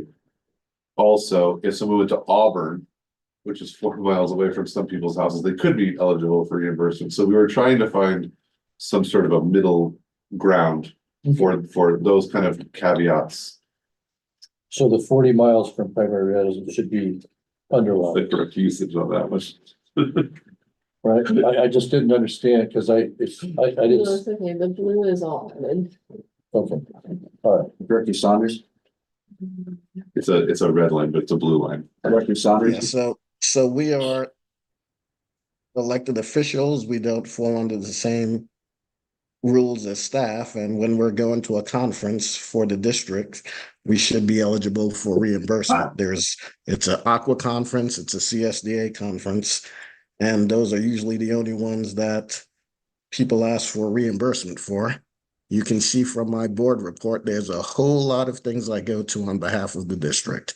I don't ask for reimbursement for any of that. It's only when I go to the major conferences, that's the only time we'll ask for reimbursement on it. So if something is in the Capitol or the Sacramento Convention Center, which is where it's probably going to be if it's a major activity for the water district. And for us to go there as an agency and not be able to be eligible for reimbursement is just poor. If you are on jury duty and you live across the street, you're still eligible to put in for reimbursement for that. So The $5. you're eligible. I mean, this isn't anywhere in the code. So if this isn't a government code or a federal code, I agree with it. But for us to arbitrarily put it in, I'm not in favor of that. Director Thornton? All right, here's the deal. First of all, there's a difference when you're talking about reimbursement. For the existing policy, there's a difference between the mileage. And, wait a minute, Lodging. this thing, It's a change. Here's the original. that's, it. why is that different than this? Yeah, this is, There's a problem here. Well, hold on one second, because this doesn't, oh, wait a minute, I'm on the wrong. That's all on me. Here we go. All right. There's a difference between the mileage and the lodging. I do not think that, you're gonna get mileage. If you're going to these conferences, you get the mileage. But the issue is the lodging. I strongly disagree. You should be able to stay in a hotel to go to a conference that's only 40 miles away. That's, to me, that's insane. That's an abuse. I think it should be, if you're looking for a hotel reimbursement, then it should be about 100 miles away, not 40 miles. That's just crazy. Also, I like the fact that it has to have prior board approval, which is still in here. But there's a difference between the mileage and the lodging, and travel by public transportation is also in the same section with the lodging. So I don't, no way am I okay with our customers paying for somebody to stay, a board member to stay in a hotel that's only 40 miles away. That's my 2 cents worth so far. I may have 2 more cents. Director Snyder. I think, as along with the last policy, let's kick it into the ad hoc policy committee. It needs Well, this cleanup. came from the ad hoc policy committee. So We one did. person is in favor of this and another isn't. And this is, if you have a 6 or 7 o'clock meeting, then I guess I have to get up, people would have to get up and drive at 4 o'clock in the morning to make it to the meetings. That's probably why they put hotels on. It goes from 7 to 9 o'clock over a couple of course of days, and it's probably just safer for that, but it can be changed. If it starts at 7, I mean, look at, almost everybody lives on the divide. They gotta commute, be to work by 7, or 8. They just leave and go. I mean, the 40 miles is, to me, that's an abuse. And, if you don't want to get up in time to make it to the conference, don't go to the conference. Because I am not okay with driving to Sacramento and staying in a hotel. That, to me, that's crazy. I usually will pay for the hotel myself, which I will do. I will not ask for the district, but I am not going to risk my life getting up at 3 or 4 in the morning. So you can make the policy. I will just, as always, not put in all the reimbursements that I usually do. That's fine. But With Mike, if me, you get I up don't. at 3 I don't o'clock in put the in all the morning, reimbursements for the district, and the district offered the hotel. So, but I will refuse it because it will be a different policy now. But that okay, is correct. hold on a minute. If you're getting up at 3 o'clock in the morning to be to a conference on time, let's say starts at even as early as 7, then you're going a lot further than 40 miles. yeah, it takes about that. It takes It's about. 39.9 miles. Do you know what the traffic is sometimes? That day there was an At 3 accident o'clock in on the the morning, it's YOLO. down. That day there was an accident on the YOLO Causeway, which took an extra 2 hours to get into Sacramento. So you have to allow extra time. It's on the other But it's side. not an issue. I mean, this is not an issue for me. This is an issue for future board members who may be going to an aqua conference in Sacramento, and it will cover this. So that's I fine think there with the way needs, the there board needs to has be it. a distance. There needs to be a distance. This in and out of the county is ridiculous, since 2 members can pretty much walk out of the county. The other thing, which, 3. yeah, that's a long way through the water. Another thing that I noticed in here is that recently, correct me if I'm wrong, we were told that the state rate for mileage was raised from 65 to 67. It was, According to That's this, correct. it was not. according to this. This According to says what? El Dorado.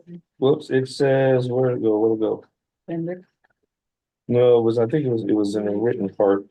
Oh, yeah, appendix. This says that January 1, it was 65.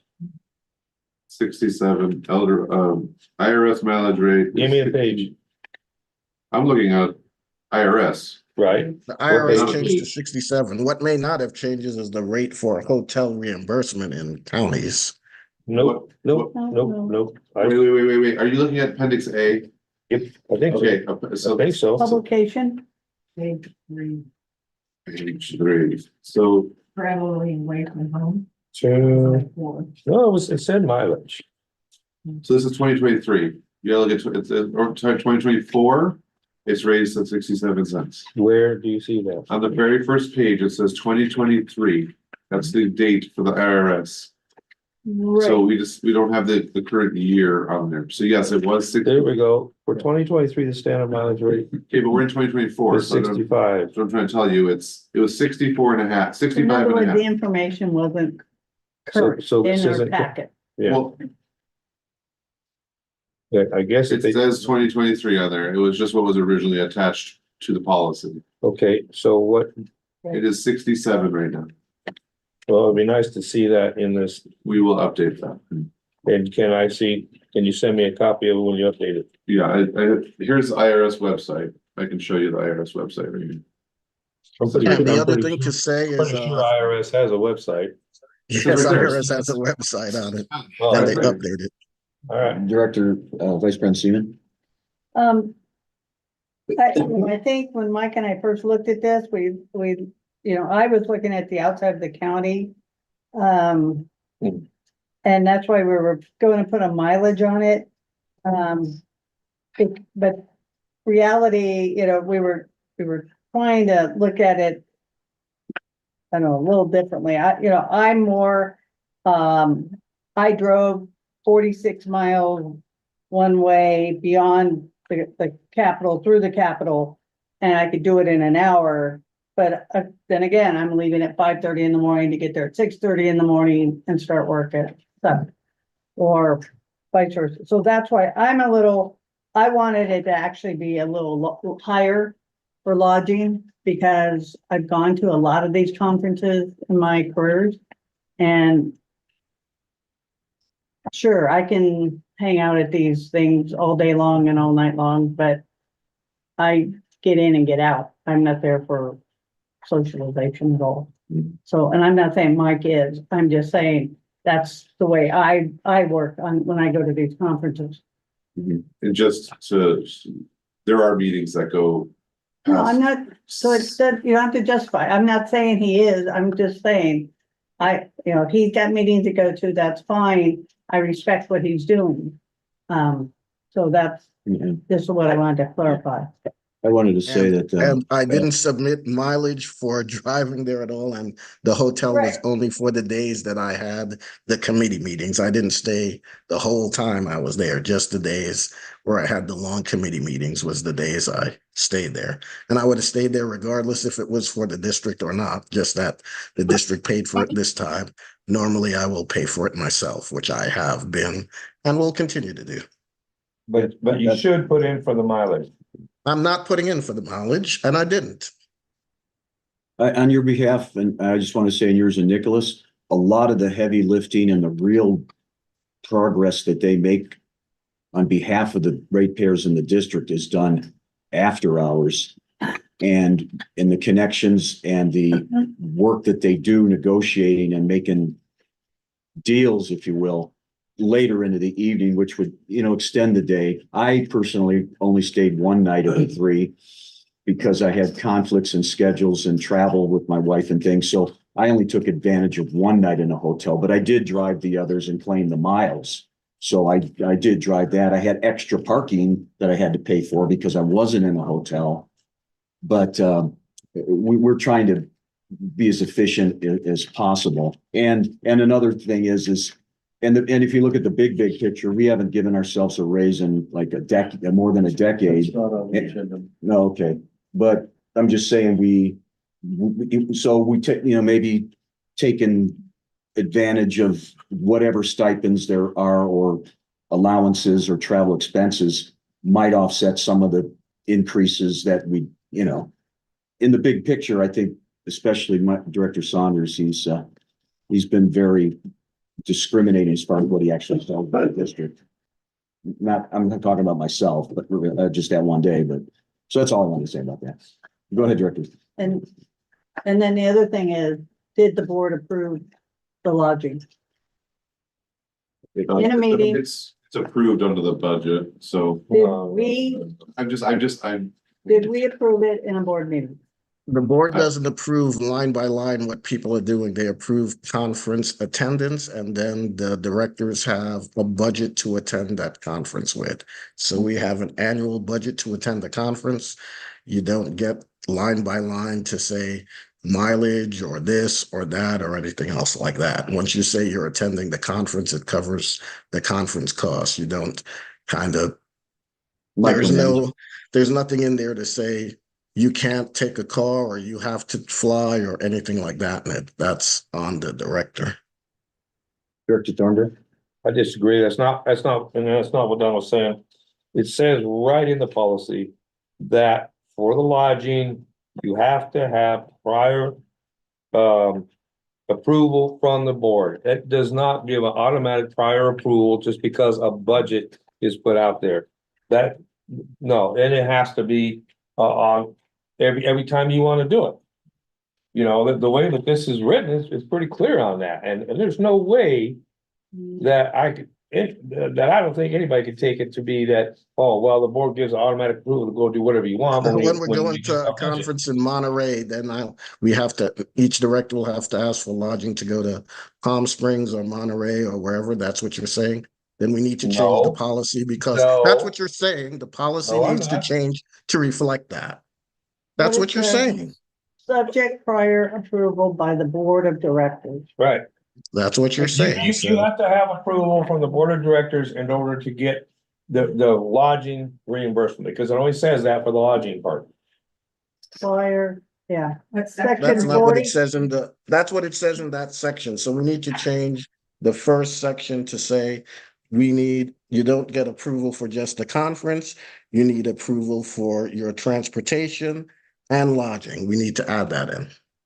That's what you're saying. For lodging, travel by public transportation and incidental expenses incurred for the attendance at meetings or conferences are subject to prior approval by the board of directors. So that means the conference comes to the board as an agenda. Okay. We need to just let the staff know that this board wants, when people are requesting to go to conferences, that they also want you to put in your request approval for lodging and mileage. No, it doesn't say that for mileage. You just said it doesn't say that for mileage. But that's not how it comes to the board. That's what you're saying. So the only way you can get prior approval is if this is on the agenda when we say we're going to this aqua conference. Now we also have to say we need approval for the hotel and etc., because the district will pay for it with the conference fees because it comes under a package and they get a discount for more. And if not, then we know we will have to pay for it beforehand, because there's a time when it'll go from $285 to like $600. So if you don't pay within the block, then we have to know as a director that we have to pay for this beforehand and not the district. So you're getting away from what I'm trying to talk about. I think the simple solution to this is if the board approves a director to go to a conference, okay, and if it's 100 miles or more away, then permission is automatically granted. That to 100. This is 40 miles. The place I stayed with was past 40 miles from my residence. I stayed in the beginning. I was never okay with the 40 miles. Now I'm trying to address what you're saying. If the board approves a director to go to a conference and it's 100 miles away, then they automatically have board approval to get lodging. Okay, and mileage is a given. I mean, mileage is a given in the existing policy. Yeah. It doesn't say you have to have board approval to get the mileage. So I think that when you get board approval and the policy states we need to be specific for public transportation, incidental expenses, and lodging, because incidental expenses means now if you are more than less than 100 miles away, then you have to cover all food that's not covered by the conference. Well, and that's where the policy committee needs to get on it. All right, so this looks like, instead of beating this up, this is one that we're gonna bring back as well and put in those specific guidelines that I see that they're looking for, so we There you will go. revisit. I understand where you're coming from, Mike, and you can see what I put in. You see, I'm very discerning in what I when I go to conference, what I put in and what I don't put in, so. And I agree. I'll go to public comment now. Sure. So a meeting and a conference are two different things to me. Meetings in Sacramento and you have 2 or 3 day conferences It could be 2 or 3 day meetings, so there are meetings that go multiple days. in Sacramento. Oh, absolutely. Okay, so on this attachment A, it has $165 for lodging for Sacramento County. Or something like maybe it's 145. So what if the hotel actually costs 200? Is it only So- 145 covered? No, and if you read it, it's within, it's reasonable. So we buy, it's a guideline, we buy hotel blocks, we buy within a hotel No, I block. mean, if he's going to a meeting in Sacramento at the state and there's a random hotel. Yeah, we try not to stay at random hotels, we only buy it in the block for the conference and we do the best we can with. Okay, we're not talking about state legislature meetings that he's going to in Sacramento, so we're actually talking about conferences. As am I. So you don't get paid if you go to all these water meetings and stuff. Nope, all of that is on me, on my gas, on myself. I don't reimburse anything Talking except the real Aqua conference. Conference and CSDA. And for CSDA, I've always tried to apply for a scholarship, so that's been covered. So the district hasn't paid for the last couple of times I've gone to CSDA either. So just the Okay, Aqua but- conferences. Yeah, well, it still says it has to be approved by the board. It's in the And they have policy. been. Yes, And then the but word- everything else I pay for on my own. Diligence issues done. You know what we're talking about. Thank you, Sheree. Director Sommers, go ahead. I got a question on the lodging rate, like Sheree brought up, but I think, wouldn't we be going by El Dorado County? No, we go by the county you stay in. The county you stay in? Oh, okay, so that changed that very well. It kind of makes sense, actually. That's the same with the per diem and the rates. Explain to me the per diem. Is that an automatic amount that you get, or is that No. a max that you can use? It's the general max that you can use Okay. for the 3 meals per day. Okay, So it typically you include a 20% tip on top of that. okay, and it says meals and incidentals. Correct. Incidentals will be parking. Parking, Okay. you can't, besides parking, off the top of my head, I can't think of anything, but like you can't go to the grocery store and buy groceries or, Okay, it's not like everything. It's, your breakfast, your lunch, your dinner, and then it's your parking all right. or. So the per diem Yeah. that's showing on here is the max. It's not an automatic amount you It's get. not, yeah, Okay. it's a suggested rate. Even though I went and bought groceries, which was a lot less than meals, Yeah. but no. it didn't count. We still denied it, yes. Yes, Oh, really? yes. I'm trying to save money You have to go to a restaurant and eat junk food, but. and at 3 times the price. Because but we it would- can't verify who's doing the eating. Right, that's. We can't verify that he's eating the So food. if he takes somebody Yeah. with him, Well, then you. determine who's- If it's within the price limit, I would think it would be. I got We're gigged not on it. here to support. It doesn't work that way. Even I would get dinged for that. When I go to conferences and I drink my energy drinks, I don't ever get reimbursed for any of that stuff. So- That's not considered so I have incidents. That's considered personal that I had I drink. I had to go triple the cost eating out versus Yeah. buying groceries at the Winco, couldn't. There, Go ahead. there are a couple items on the, with the employee one that I think I would, when I get back with Mike, where we make a point to say the district, and it's just for clarification, the district will not pay or reimburse any costs for alcoholic beverages for any expenses incurred on Yes. on the employee spouse. That's not in ours, but it's in the reimbursement policy for the And I think employee. that's in ours based on the FPPC, but I mean, we can put that in as Yeah, 'cause I as was just government reading through officials, we don't get covered for alcohol or anything. The agency isn't even able to cover us for any of that stuff either. So, yeah, I mean, we can put it in. It's understood. Yeah. But Just we can so put it when- in if you want. You're pretty much taking away the whole incentive of going to the conferences. If you wanna drink it, you pay for it. Well, you can That's drink, all. you just have to pay. Yeah. Or you go to places that have open bar. Hmm. Now, yeah, I rarely put food in, even if I do food, as Cherie said, the beverages. like if I'm stuck in a hotel, if I'm stuck in a hotel, I'll eat what's there, but I just pay what the per diem is for it, so. So the other is if you're taking your own vehicle, it's supposed to be in sound, safe operating condition with insurance, because you're basically being covered by the, We're not district. covered by the district, so that doesn't go into effect. Your own As insurance. elected officials, we're not Well, covered that that's way. what it says. Okay, I'm just saying what's Yeah, for the in- employees, yes, for the electeds, no. Can I finish? This is what the employees have. The other one is the expenses must be reasonable and necessary. That's a given, but we don't have that in ours. And the other one that says is, they shall neither profit nor experience any financial loss by incurring expenses while conducting authorized district business.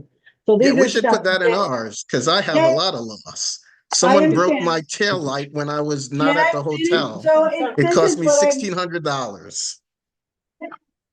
it sounds like you guys are holding your ad hoc meeting right now. Sounds like this should be referred. to You that. guys can discuss all this stuff when you have your meetings. Yeah, that's what I said. We can revisit that, I would because like to make a motion Good. that we we move this to the policy committee. You have a second. Second, Thank you. Roll call vote. aye. Director Sova, I, Director Saunders, Treasurer Thornborough, Vice President Seaman, Aye. and President. Aye, motion passes to Sure done. unanimously 5-0. Moving on, 9, public hearing. So this is the fun one where we're gonna read the title. And the public gets to comment first. I can do a quick presentation on what the changes are. Be my guest. So this was discussed at the irrigation committee. We are updating the ordinance to include a provision to turn off water for non-payment. This includes if you are not doing your due diligence and continuation of services, you are doing things that are against the ordinance. So there's a bunch of caveats that are inside of here that will allow the district to ensure that you are operating your system within the ordinance as it is written. You can see the timeline for shut off. Basically, this is going to be in the beginning. We do offer an opportunity for payment arrangements as long as they're received before the season starts. So payment arrangements can be used after the season, but you cannot use them during the season. Because if that makes sense, you're not using to keep your system going if you haven't made your payments up until the day. So if you owe money from last year, you can have a payment arrangement to pay it off before the start of this year, but you cannot continue your service until it is fully paid off. Does that make sense? Or start new service. Or start new service, and if you owe money to the district. So that is basically the changes within here. If I've missed anything, okay. So at this time, we'll do a public hearing reading. Elizabeth will read the title of the ordinance and we'll take public comment. He's gonna do it's not a shut the whole meeting up, but you're gonna do you're gonna gavel and do a public hearing Okay. at 5:25. It's 5:27 PM. Now closing and opening for public hearing. So at this time, we'll take any public comments. We go ahead and we're gonna read the title first. So ordinance. Okay, so this will be ordinance 2024-01. An ordinance establishing rules and regulations for irrigation service in the Georgetown Divided Public Utility District.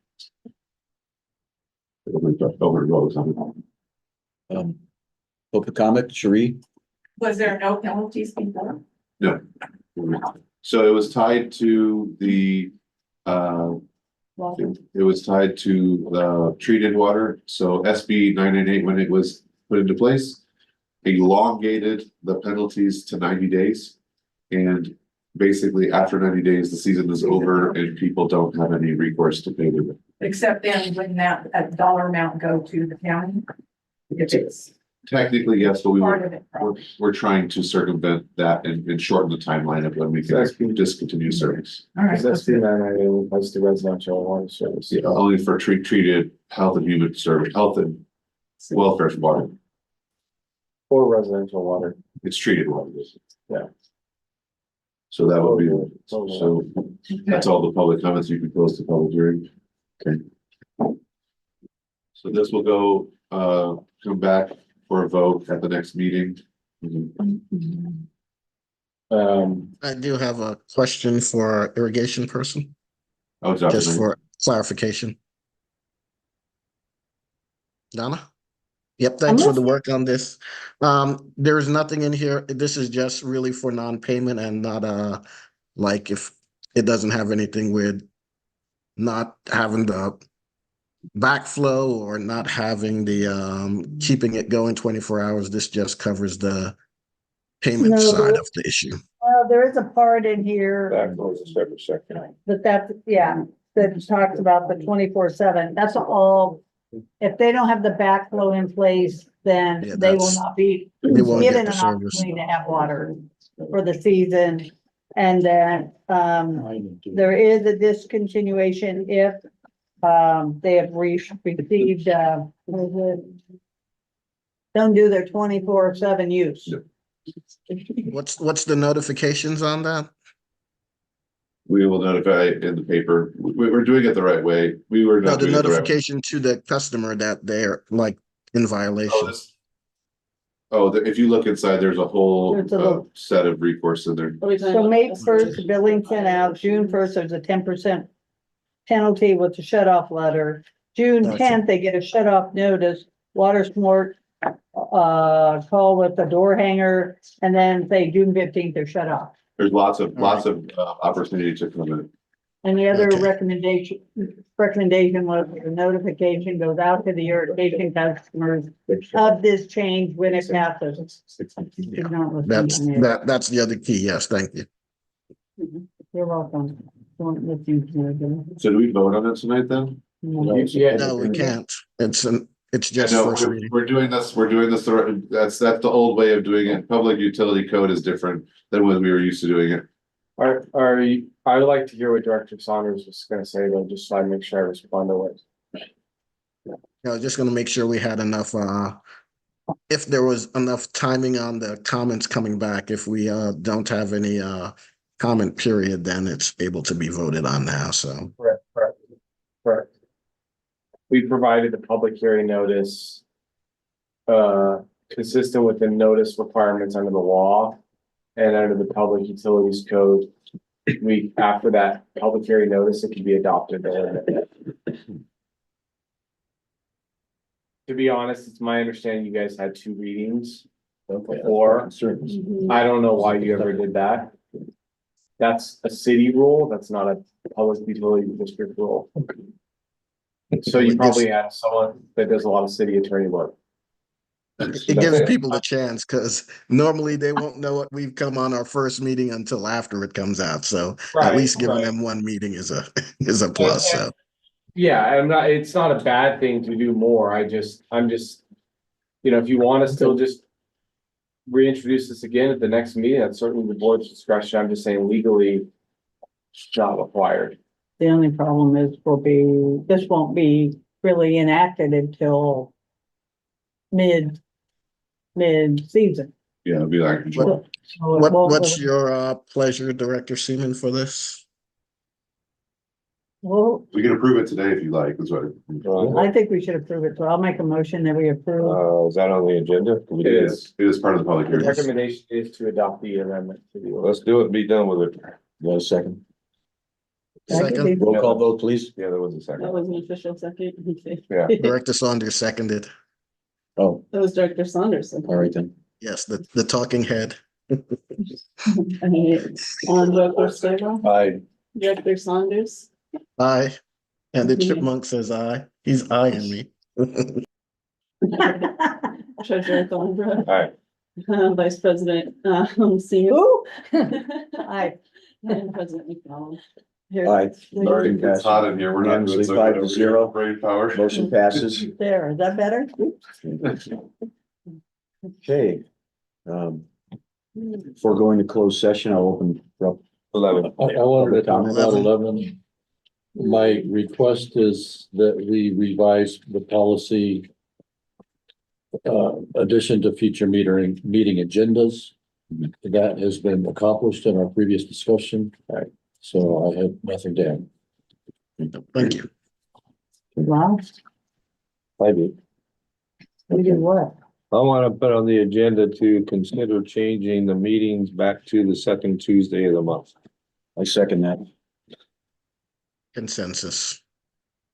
What? Did you say something? We're I doing said consensus. consensus with those two. Yeah, it's like we're having two meetings. A lot of stuff isn't making it into our packets on time, and it's because, especially if that first Thursday is in a shortened time period, but it's like a 28-day or 30 days, and what happens is we're trying to catch up with stuff the week it's coming through, so. I'm in agreement. About you, Director Seaman. I'm in disagreement. I like the Thursday. I like the Thursday, except for the fact that things were coming in. It was, the agreement was when we moved to Thursday, Friday, everything would be coming in like it had on Tuesday, and that hasn't been happening. We've been really close. No, you haven't even been close. So anyway, I would. Friday, respectfully- when this thing respectfully lands, disagree with that. excuse me, what is all this stuff I just got? And then Tuesday, I got another pile of stuff. So that So was, this is what it yeah, but that needs to was be stuff changed. that, some of that is from Stuff that Tuesday's came from meeting. Tuesday, yeah. That's not fair Yeah. to say that, because that's budget workshop amendments that we were showing you. There was another. That's fair, that's fair. So I'm in agreement to bring that back as an item, to revisit this. And that gives staff time to get their arguments together on, when the binder shows up on Friday, that's it. We're rolling with this. Right. And we were supposed to be cleaning it up. That was the whole deal. We would get it, we could look at it, we could get a hold of, the staff and say, oh, there's some typos here, oh, there's something wrong here, and that would be it. It wouldn't be a major, all of a sudden, we're getting a whole binder of something else, or a whole. We're taking a consensus, not having a discussion. Yeah, so we got, it looks like it's 3-2 for Tuesday. Am I got that right? No, No, just a consensus. Just a consensus to bring it back, yes, agenda back. item. Yeah, okay, so we got 3-2 to bring it back. Bring it back. Discuss. Okay, Potentially yeah. changing it up. Okay. Yes. That was good. Okay, thank you. And now we'll adjourn to closed session. What did you want to? We already discussed it. 11. We already discussed. Basically to revise the agenda regulations. Okay. All right, for Elizabeth or whoever's there, do you want to go to a separate meeting or do you want me to call in? I mean, there's a separate they could put you in a different room, so we could put into a different room, or do you want me to call in? I would do a different number since we published the number that you called in on. Right. We're gonna put them in a breakout room. We put them in a breakout room that nobody else has access to. Okay. Okay, I don't really want to take a break though, because in the interest of time with Director Stovall, there's a few things that we need. You're gonna hang around? Till quarter. Till quarter after, but there's a few Oh. very, very important things in meetings to hear. Hey, If I go, I can use our full question. okay. No,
from the air conditioner, so there was a little.